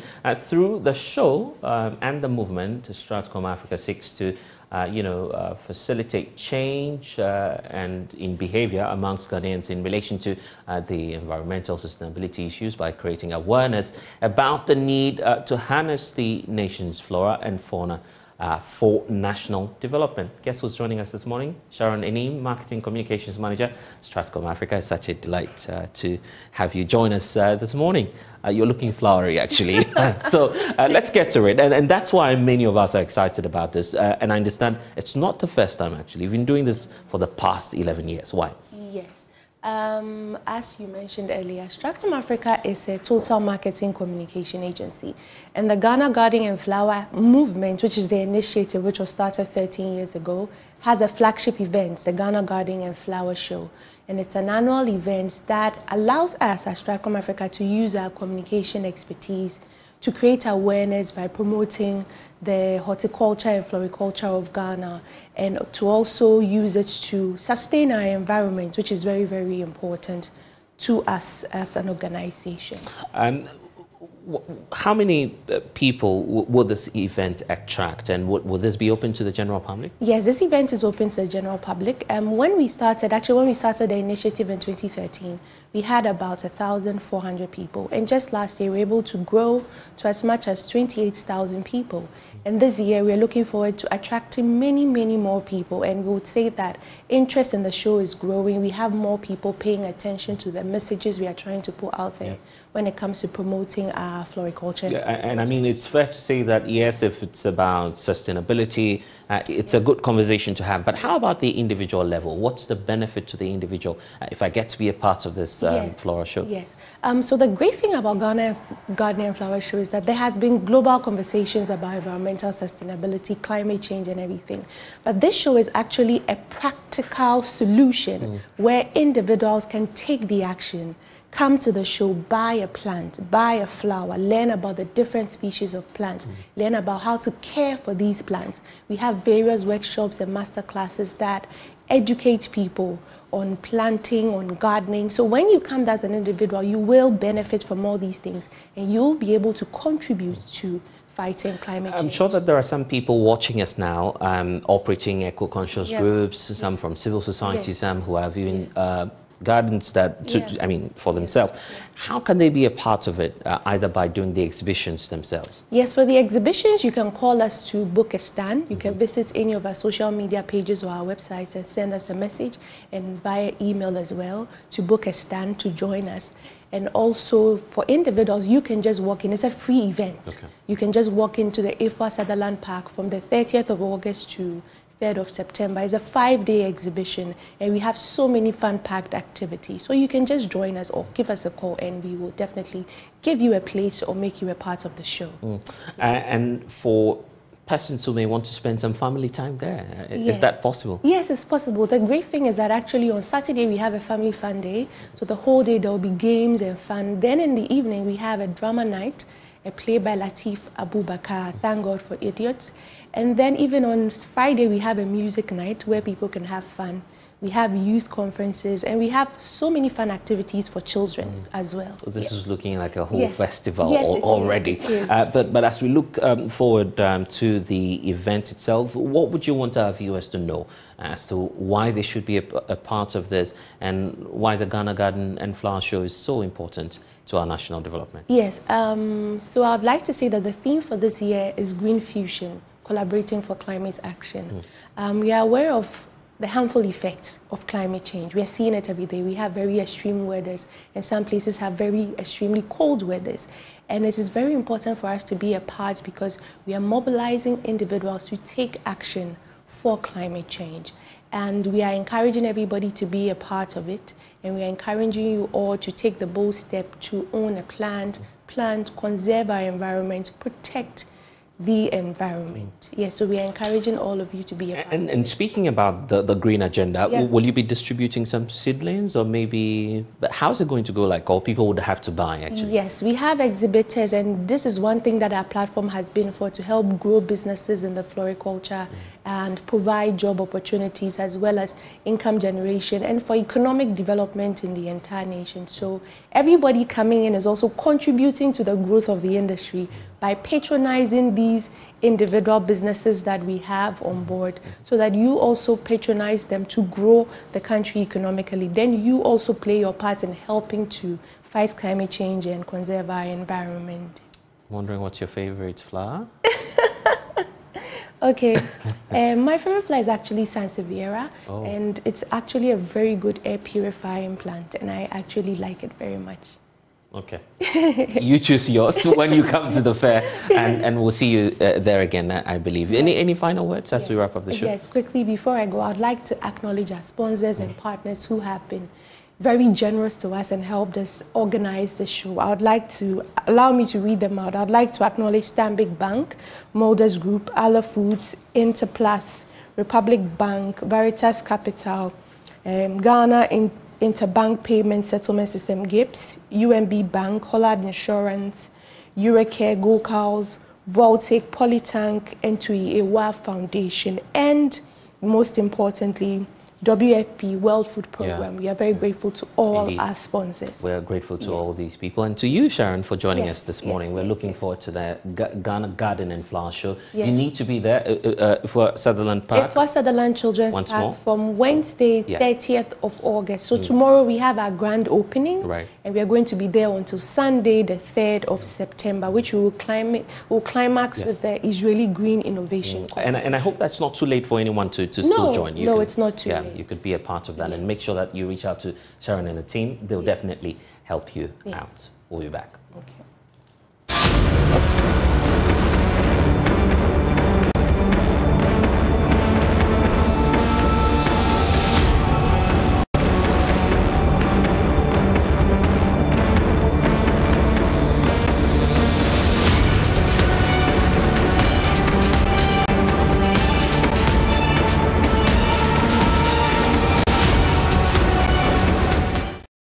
Welcome back.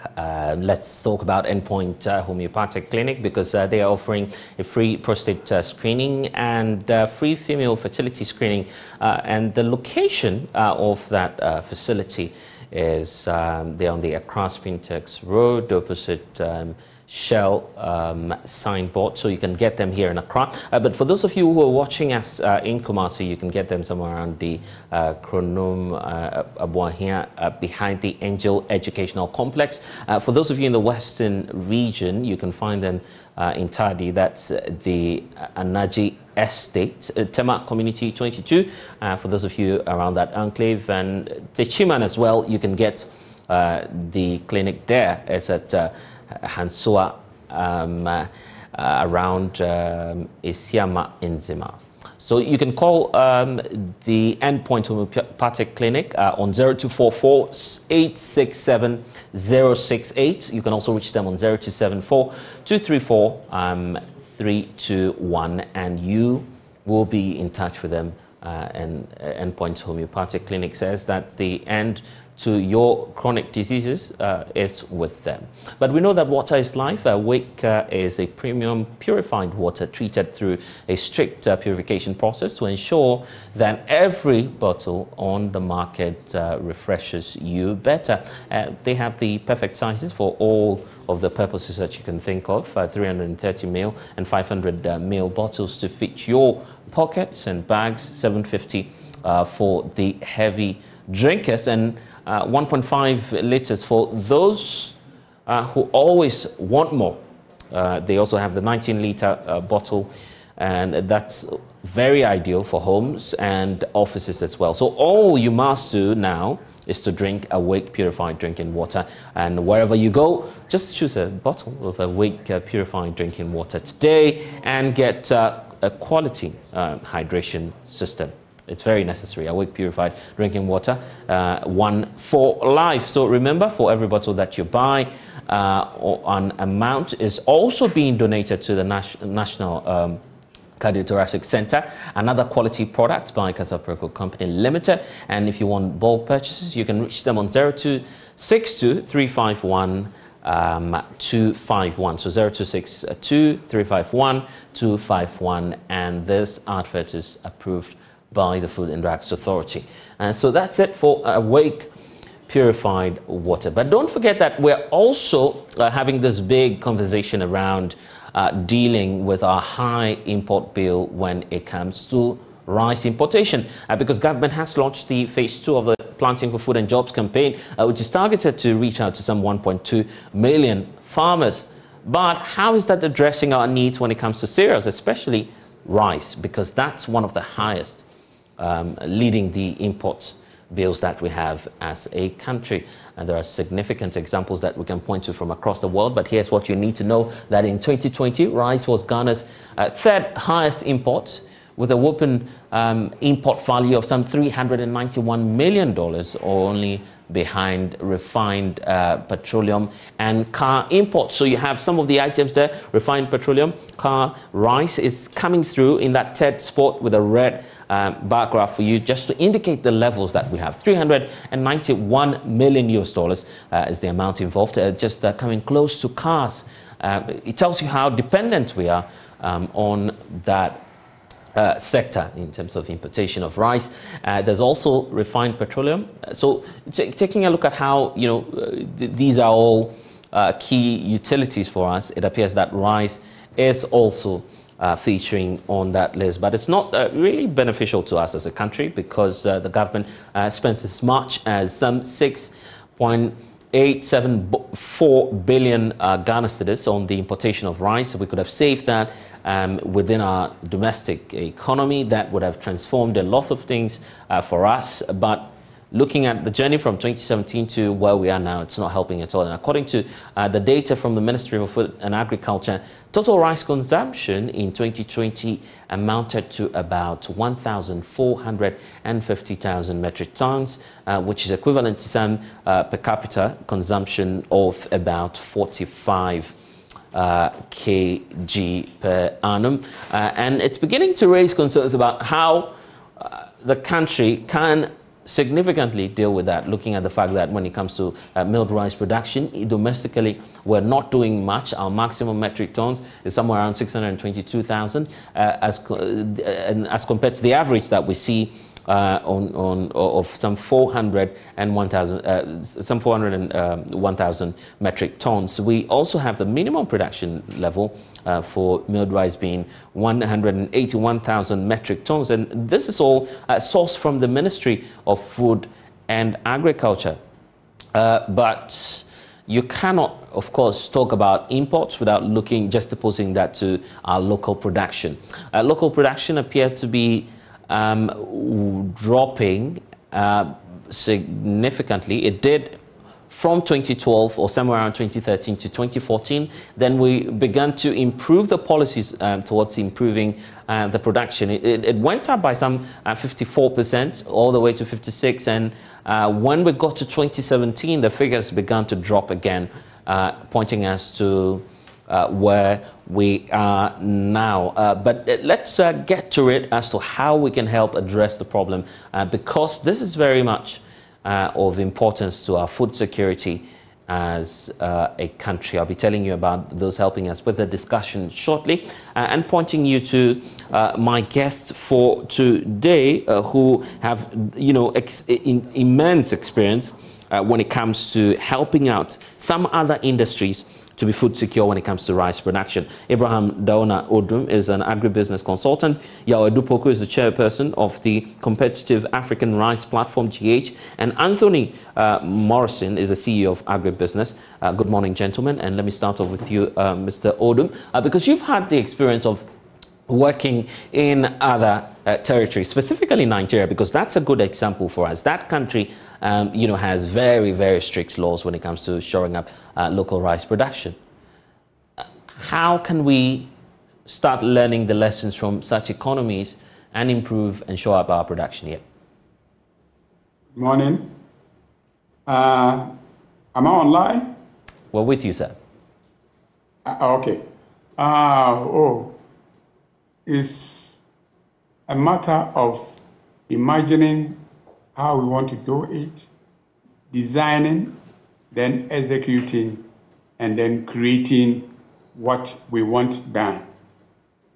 Let me first say good morning to your viewers, and also to congratulate the Minister for the launch of the Improved Planting for Food and Job program.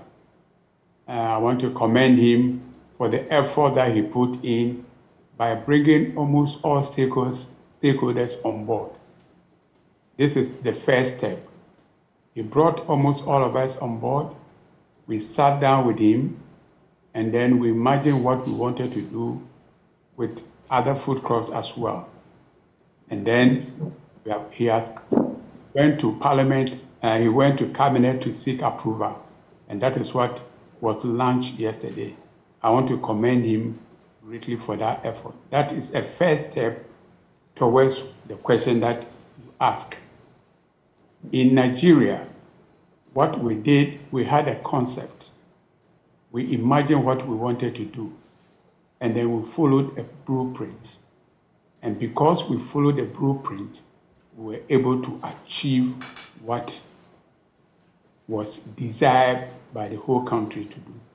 through the various stakeholders on the right value chain. I see. And in fact, it yielded some results, you agree.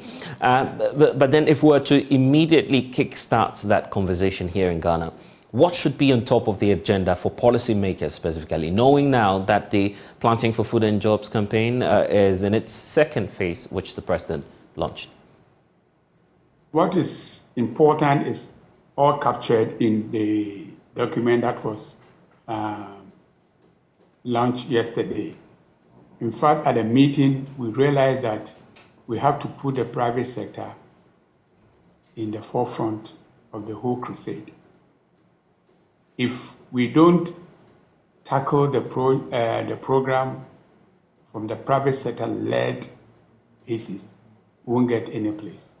So the minister have actually bought into the idea that everything about planting for food now is going to be privately led. And by engaging various stakeholders, by engaging various interested parties, I'm sure we'll be able to make it this time around. I see. Anthony Morrison, Planting for Food and Jobs now in phase 2. The concern of some experts and industry players is, let's now go big on rice. Anthony?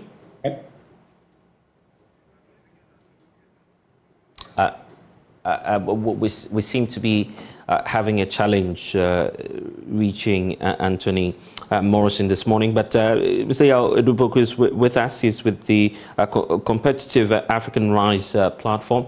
Mr. Edu, the point about finding space for rice production in PFJ2, at least when the basis was being formed for the Planting for Food and Jobs campaign, the sector minister indicated that cereals are of concern to him.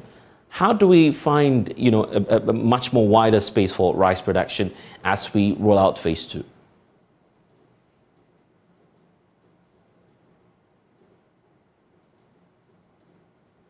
Mr. Edu, are you still with us?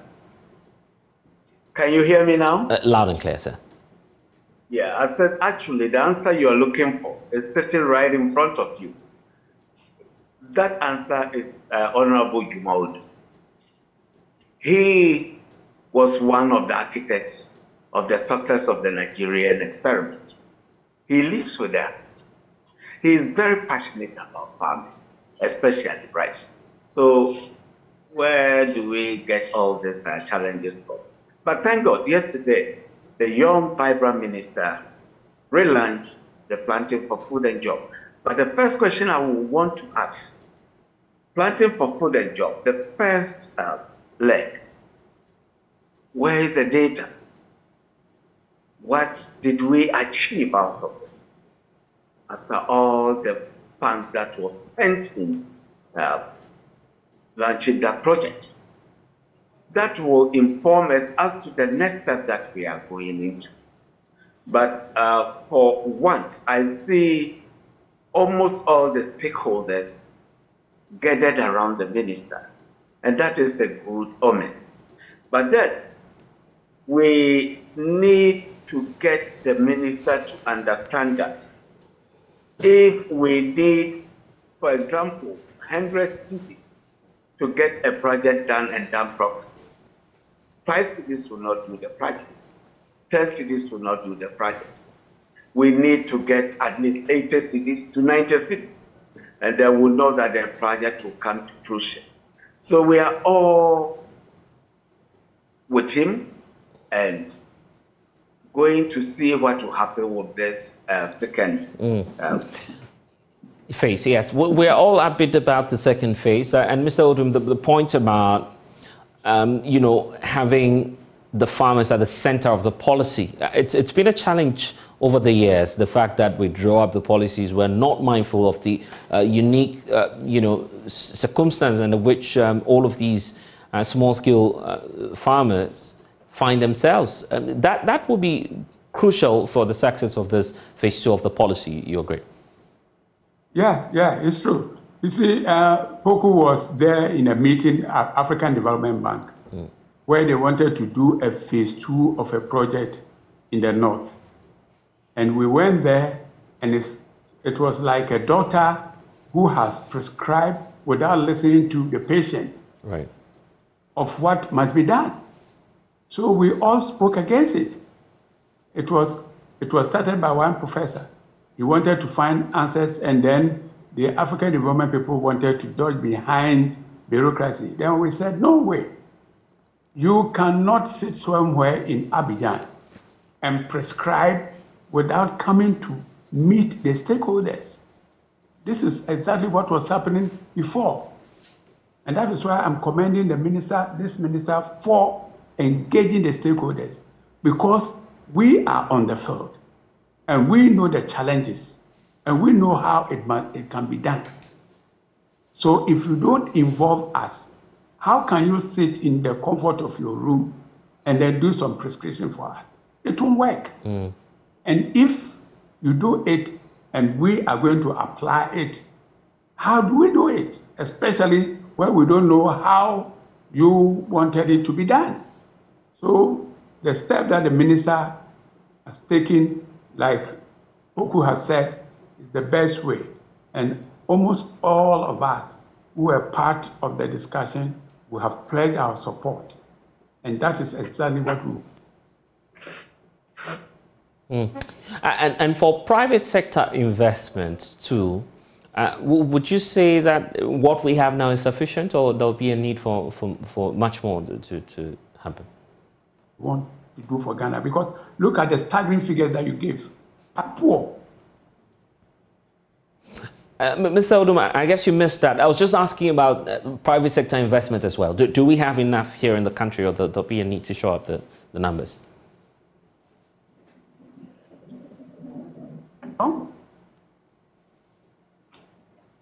Hello? Mr. Oduma, I was just asking about private sector investment, that aspect. I mean, are we doing well as a country, or there'll be a need for more? Yeah, we currently, I would say, not very well. But it's all because the sector didn't have any structured model for it to engage or to attract the private sector. Now, for instance, what the government is doing at Sopoli, that economic enclave, where they have started advertising, people can do agriculture without even going to the farm. You only bring your money onto a platform, and you have, say, 20, 30 acres being done in your name. At the end of the day, everything is very transparent. Your investment and then your profit will come out just like that. These are some of the structures we need to put in place. These are some of the structures that we recommended, and the minister agreed to work on, which he has worked on. So we are waiting patiently for the start of the project, and definitely we are going to make it. The elephant in the room, yes. With rice, you don't need so many years. 2-3 years, you'll be able to make significant impact. Wow. Well, amazing. The elephant in the room, as I was pointing to, the issue about import restrictions, government interventions, possibly, just as the likes of Nigeria has done. Would that be the roadmap? Would that be the way to go? Nigeria, we did a roadmap. When we started and were making the inroads, then we started conscientizing government that we are at this level. We are coming to this level next year. Next 2 years we'll be here. So we want you also to reciprocate by doing this and that and that. This is how we did it. You cannot just stand up one day and say you are banning the importation of rice. It doesn't work that way. You have to gradually do it in such a way that you don't let the consumers suffer. Yeah, that's a critical point to take a look at. For you, Mr. Poku, the point about, trying to draw a roadmap or going at it at once, banning the importation, so as to show up or put pressure on the local economy for us to show up the production. Which will be the optimum way to tackle that?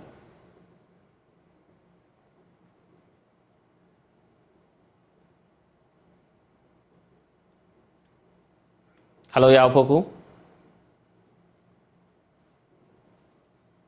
Looks like... Can you hear me now? Yes, I can hear you, sir. So the truth is that we are not in a position to ban the importation of rice. Even onion, we are not in a position. Simply because we need to fill the gap, and we are not ready to fill that gap yet. So we have to let it be a gradual process. Like Mr. Jumodum said, about 2-3 years, and then I think we'll be there. The sad story is that Ghana have abundance of land. The traditional rulers are more than eager to give their lands out for farmers. And we have a whole army of farmers who are willing and ready to go in there and farm. The point is that the yield is terrible because we don't get the needed infrastructure and training. And so our price is so high, it cannot even compete with the imported rice. That is one thing we need to tackle. The other one is that rice is not just like planting maize or soy. You need a lot of input, which is not readily available. And so it becomes a very difficult job. Those things are what we need the interventions. As to the private sector, as you talk, yes, a lot of well-heeled business people are looking at the rice sector now, thinking about going into it. Their fear is that will they not be challenged with the imports, which is real. That will be a government decision. But that decision will only be able to be executed when government feels that we are in a position to supply or fill the gap, which we still are not there. So this is the situation we have ourselves in. Now, Ghana needs about 3 million metric tons of paddy, which will translate to about, say, 1.5, 1.8 million metric tons of milled rice. That is what we eat. We eat in excess of 1.4, 1.5 million metric tons of milled rice. The land and the people are ready. We don't have the equipment to make it to them.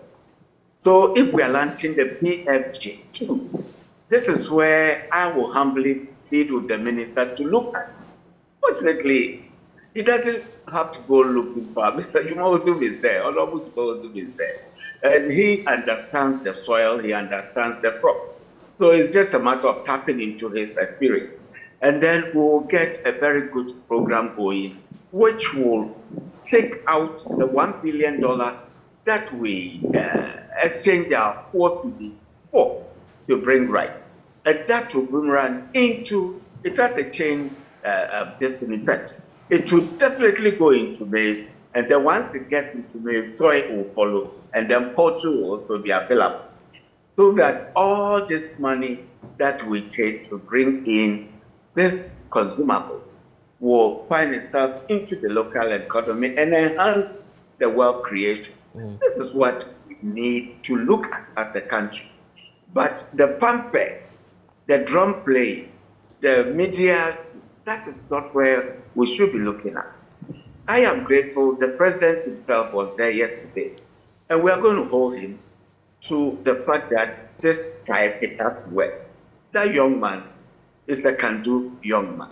So I am very, very sure this time we are on the right track. Okay. Abraham Odum, the point about technology, yeah, okay. Abraham Odum, the point about technology, it might be a challenge for us, isn't it? Because we need to do mechanized farming as well. How ready are we in terms of positioning ourselves to, make use of modern technology in agri, and even the procurement itself could be a challenge?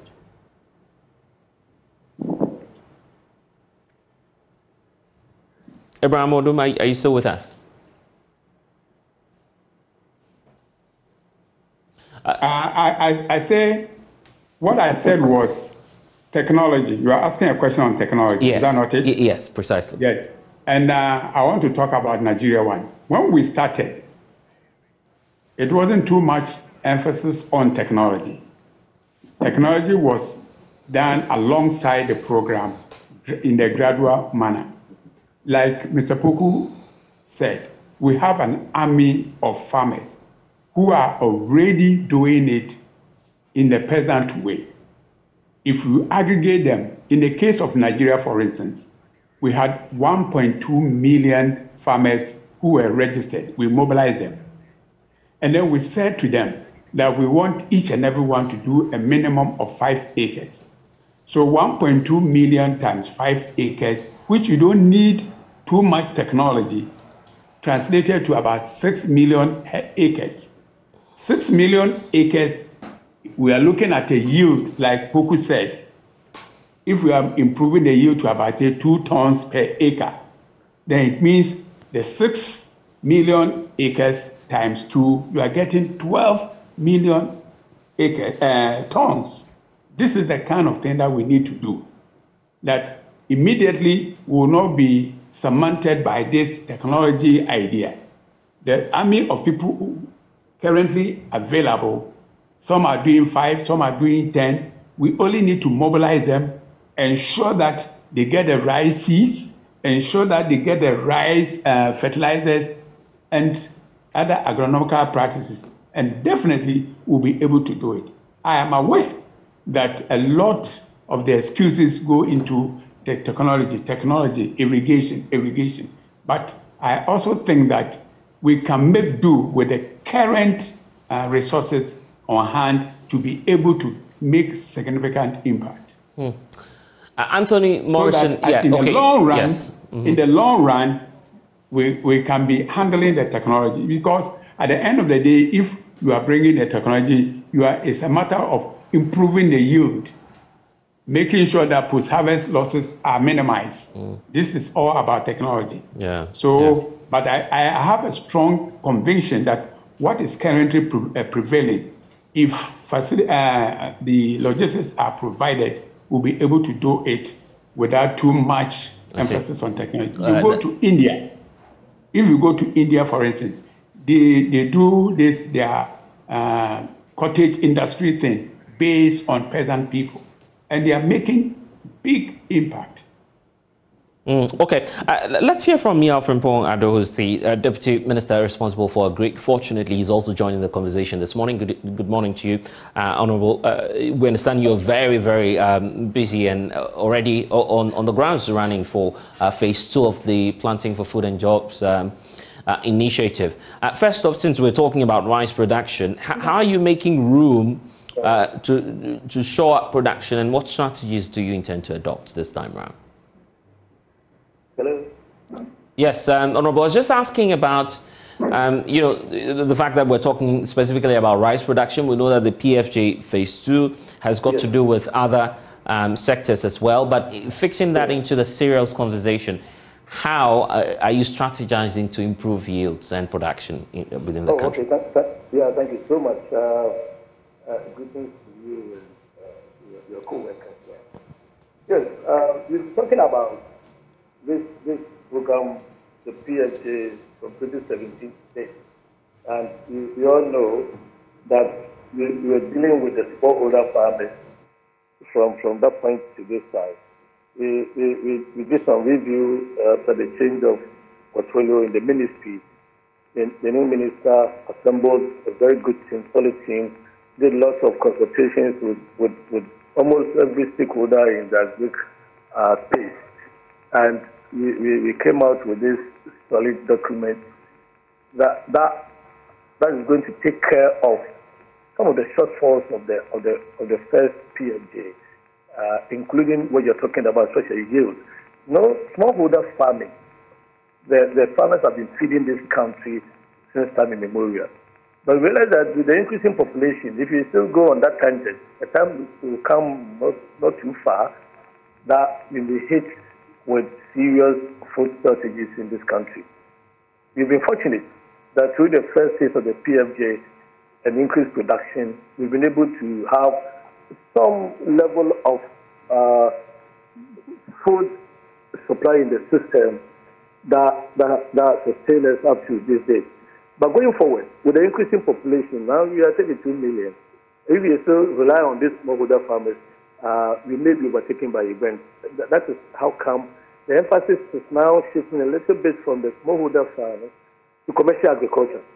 And what it means is that although we are not doing away with the smallholder farmers, what is going to happen, they are going to become outgrowers to the big farmers through the aggregator system.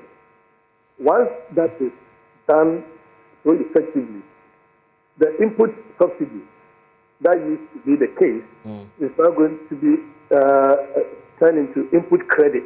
Yeah. So as my minister has been saying, all you need is your land.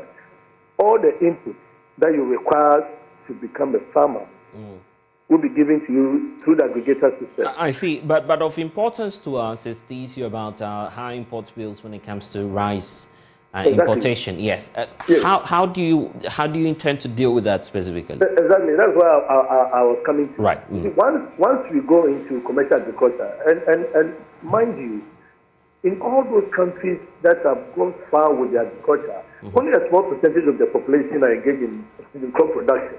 Right. So you compare that to Ghana, where we have so many people doing small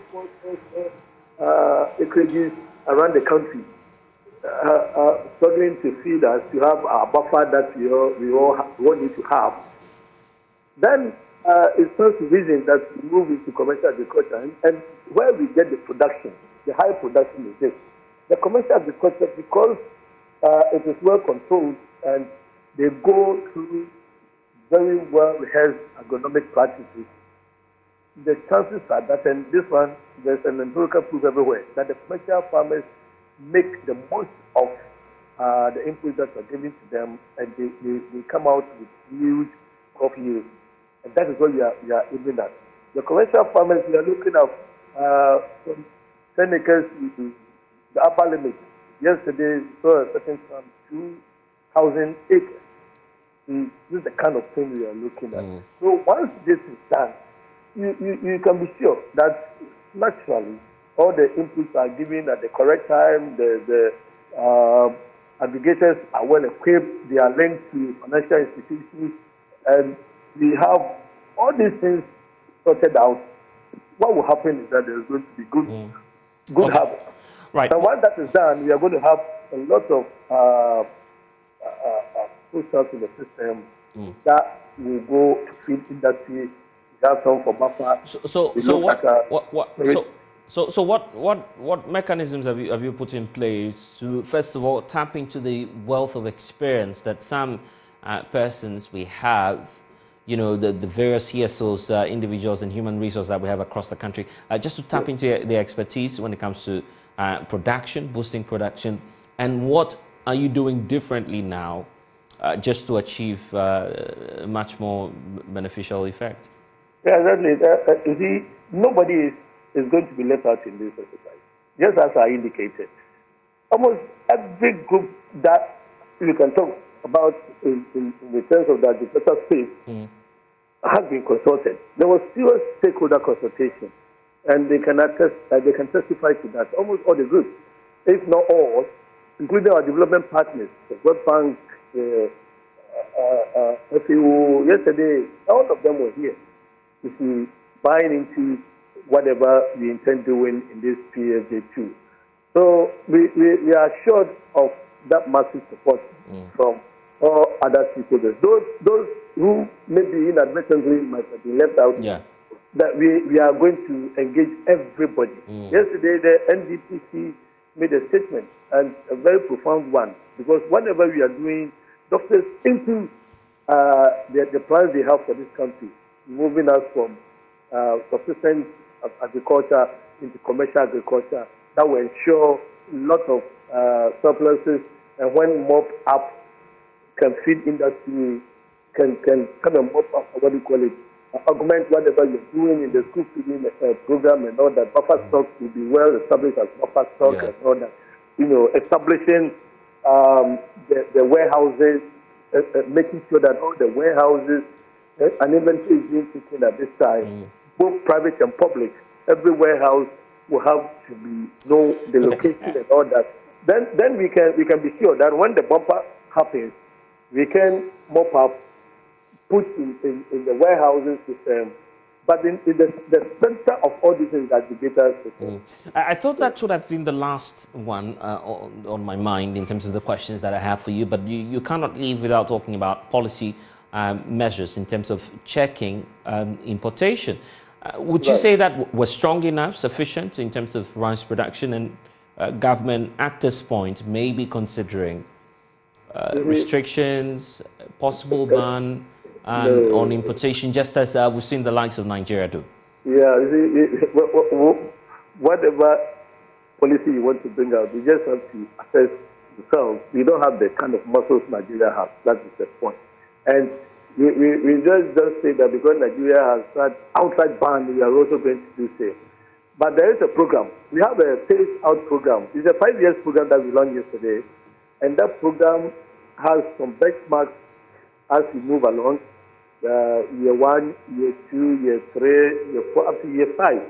And in all the benchmarks, there is a conscious effort to limit or decrease considerably the importation of these things. And in Ghana, there are four.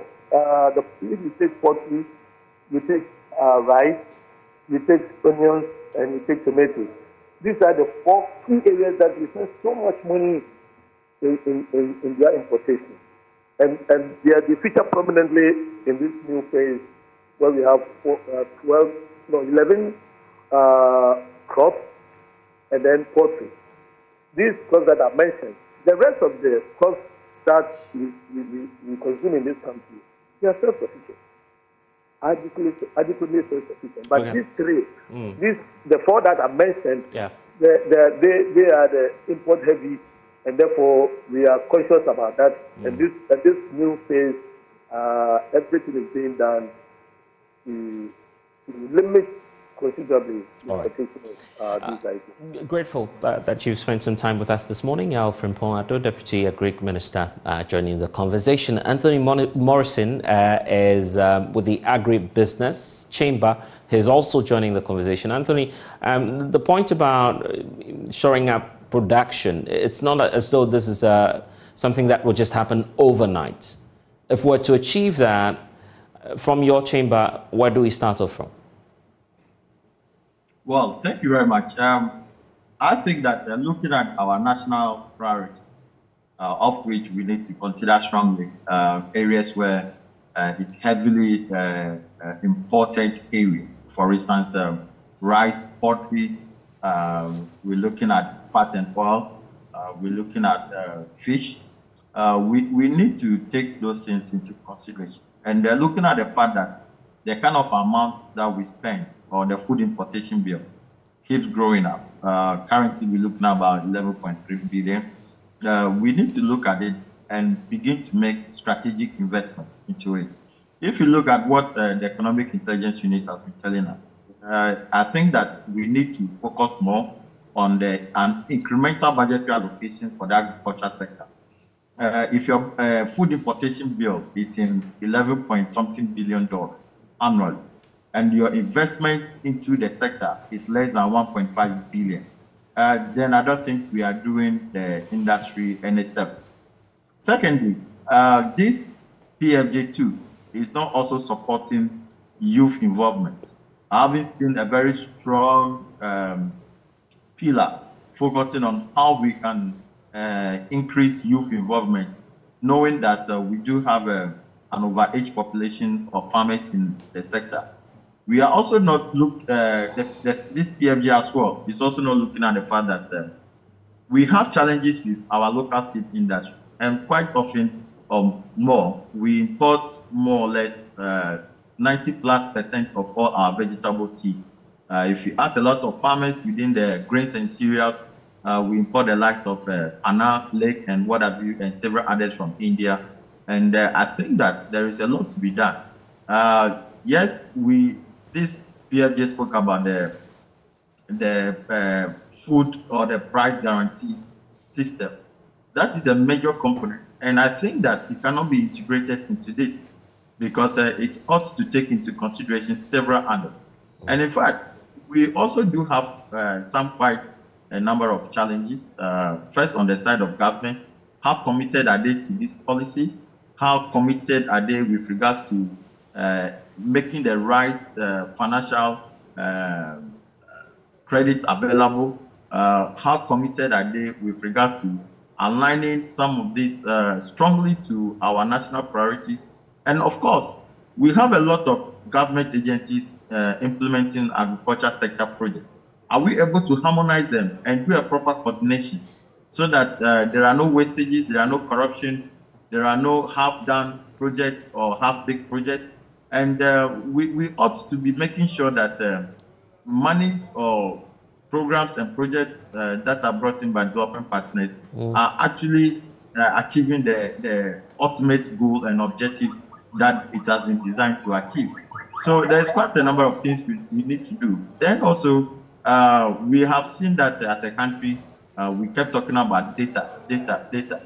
Are we going to look completely at the agriculture sector data? How do we make sure that in terms of production data, in terms of processing data, in terms of human resource data, in terms of trade data, all those things are in there, and it makes it much easier to design and actually put together a targeted objective that is implementable. I see. Ibrahim Odum, we've just heard from the Deputy Greek Minister point out that enough stakeholder consultation has been done on this policy. You believe him on that?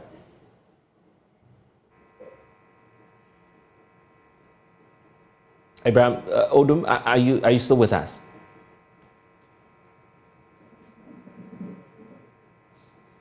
If you can hear me, sir, I'm just asking about what the Deputy Minister just told us about the fact that enough stakeholder consultation has been done on this policy. Oh, yeah, and my answer is yes. I agree perfectly with what he said. If we're to achieve what it is that we want to achieve, the belief is that we should go beyond, you know, the boardroom level talks and bring in even the farmers themselves and to hear their sentiments on the matter. That's why I'm asking you if in fact what the minister is saying suffices, because there's a need for us to aggressively engage the farmers themselves.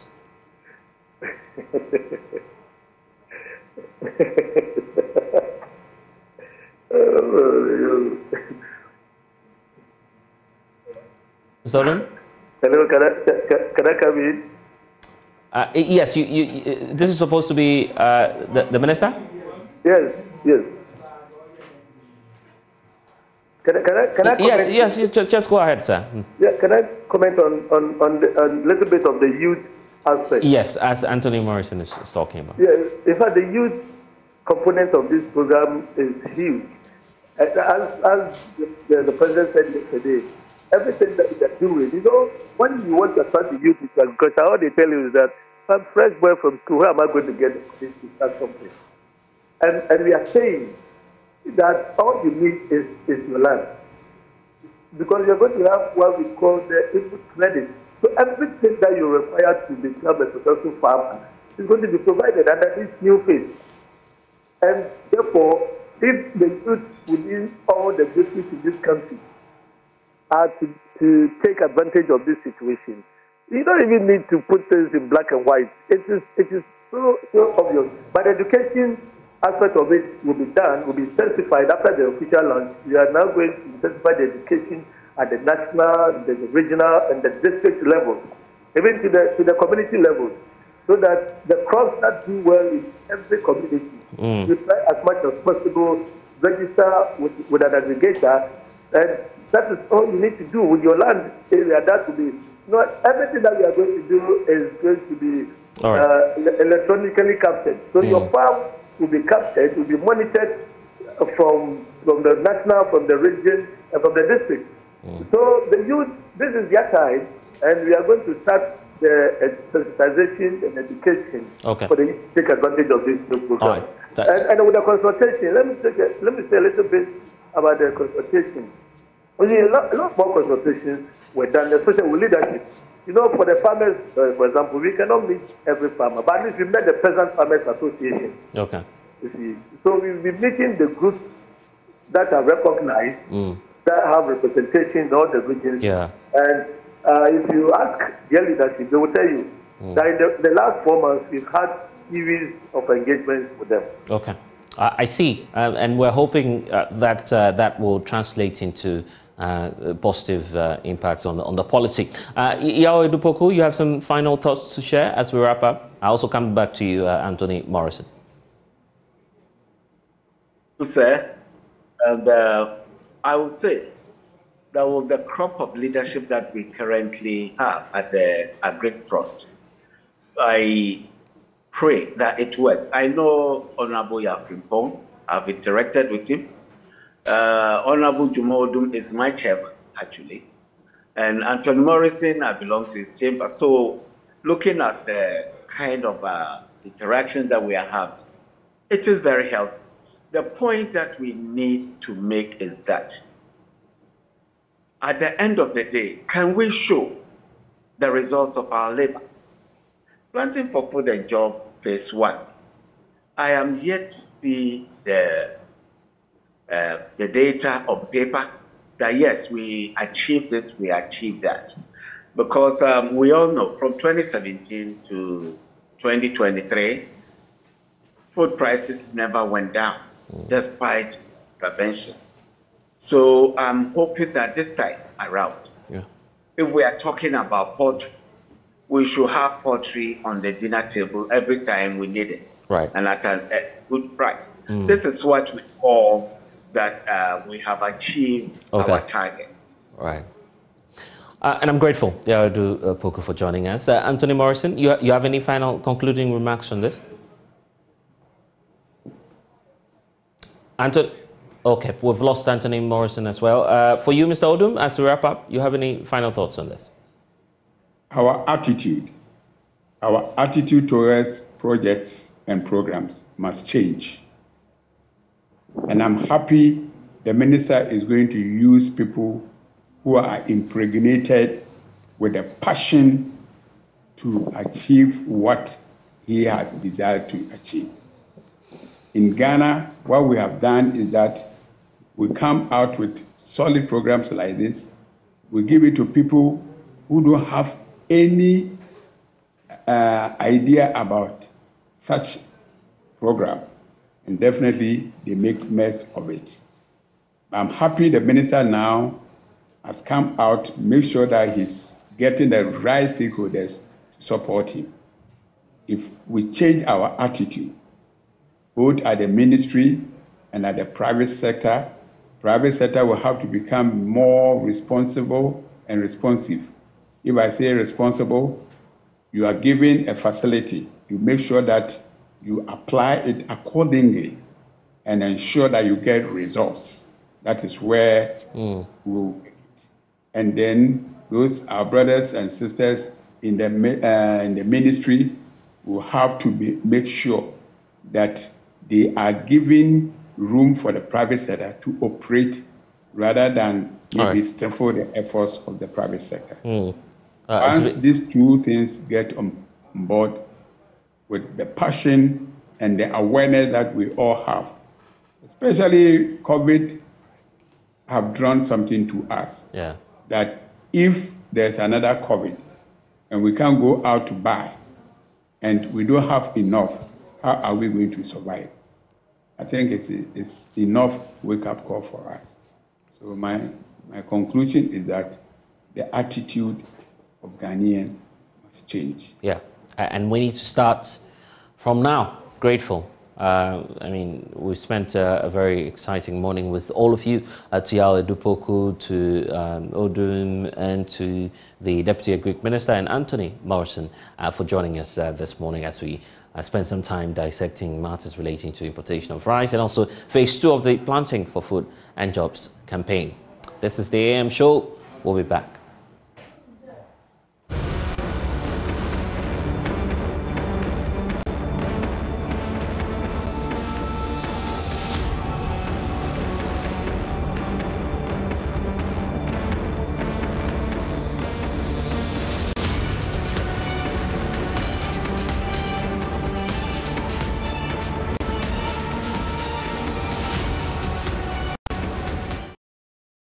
Okay, it's time now to hear your say, and Just to hear from you, the numbers are on the screens now. 0302211691 is the contact for you to call, and also just share your thoughts with us today on some of the issues that we've been looking at, starting off with the newspaper review, dovetailing into the NPP's special delegate's verdict and what the implications are for the future. Dr. Mahama Bawumia's campaign, confident that indeed they will be able to make it come November 4. So you can just give us a call. Let's get to hear from you, and let's get to know what you think about the stories that we're discussing so far, including the Planting for Food and Jobs campaign, which is moving into its phase 2, because phase 2 is very critical for government. Government says it must work this time around. We must produce more to tackle the high import bills that we have. So what's your take on all of the issues that we've been looking at? Just dial the numbers on your screens right now, so we can also get to hear your views on the stories that we brought to you so far. You can also touch on some of the newspaper articles that we've been taking a look at, matters relating to the parliamentary committee sitting on the leak tape and the plot against the IGP. There are issues relating to the Bank of Ghana governor, who's also, working around the clock to tighten fiscal policy. All you need to do is to dial the numbers on your screens right now, and then we'll get to hear from you. Nana Kwesi is joining us from Dansuman this morning. Nana, good morning. Welcome. Good morning. Good morning. How are you? I'm doing well, Nana. Yes.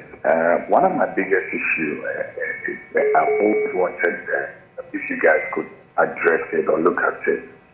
You see, if you check the export, when you bring a car to Ghana, the duty that you pay, you realize that the VAT is taxed twice. Yeah. Take a good look at it. The first one, when they calculate the amount of the converting the actual price of the car initially, and then they charge the VAT on it. Then, when you come down again, you realize the same VAT has been charged again. There is an element of a second VAT charge based on the initial VAT. Check it again. You are charging somebody twice for it. I have gone to GRA office, I've complained so many times, and every time they all tell me that I have to take it to Parliament.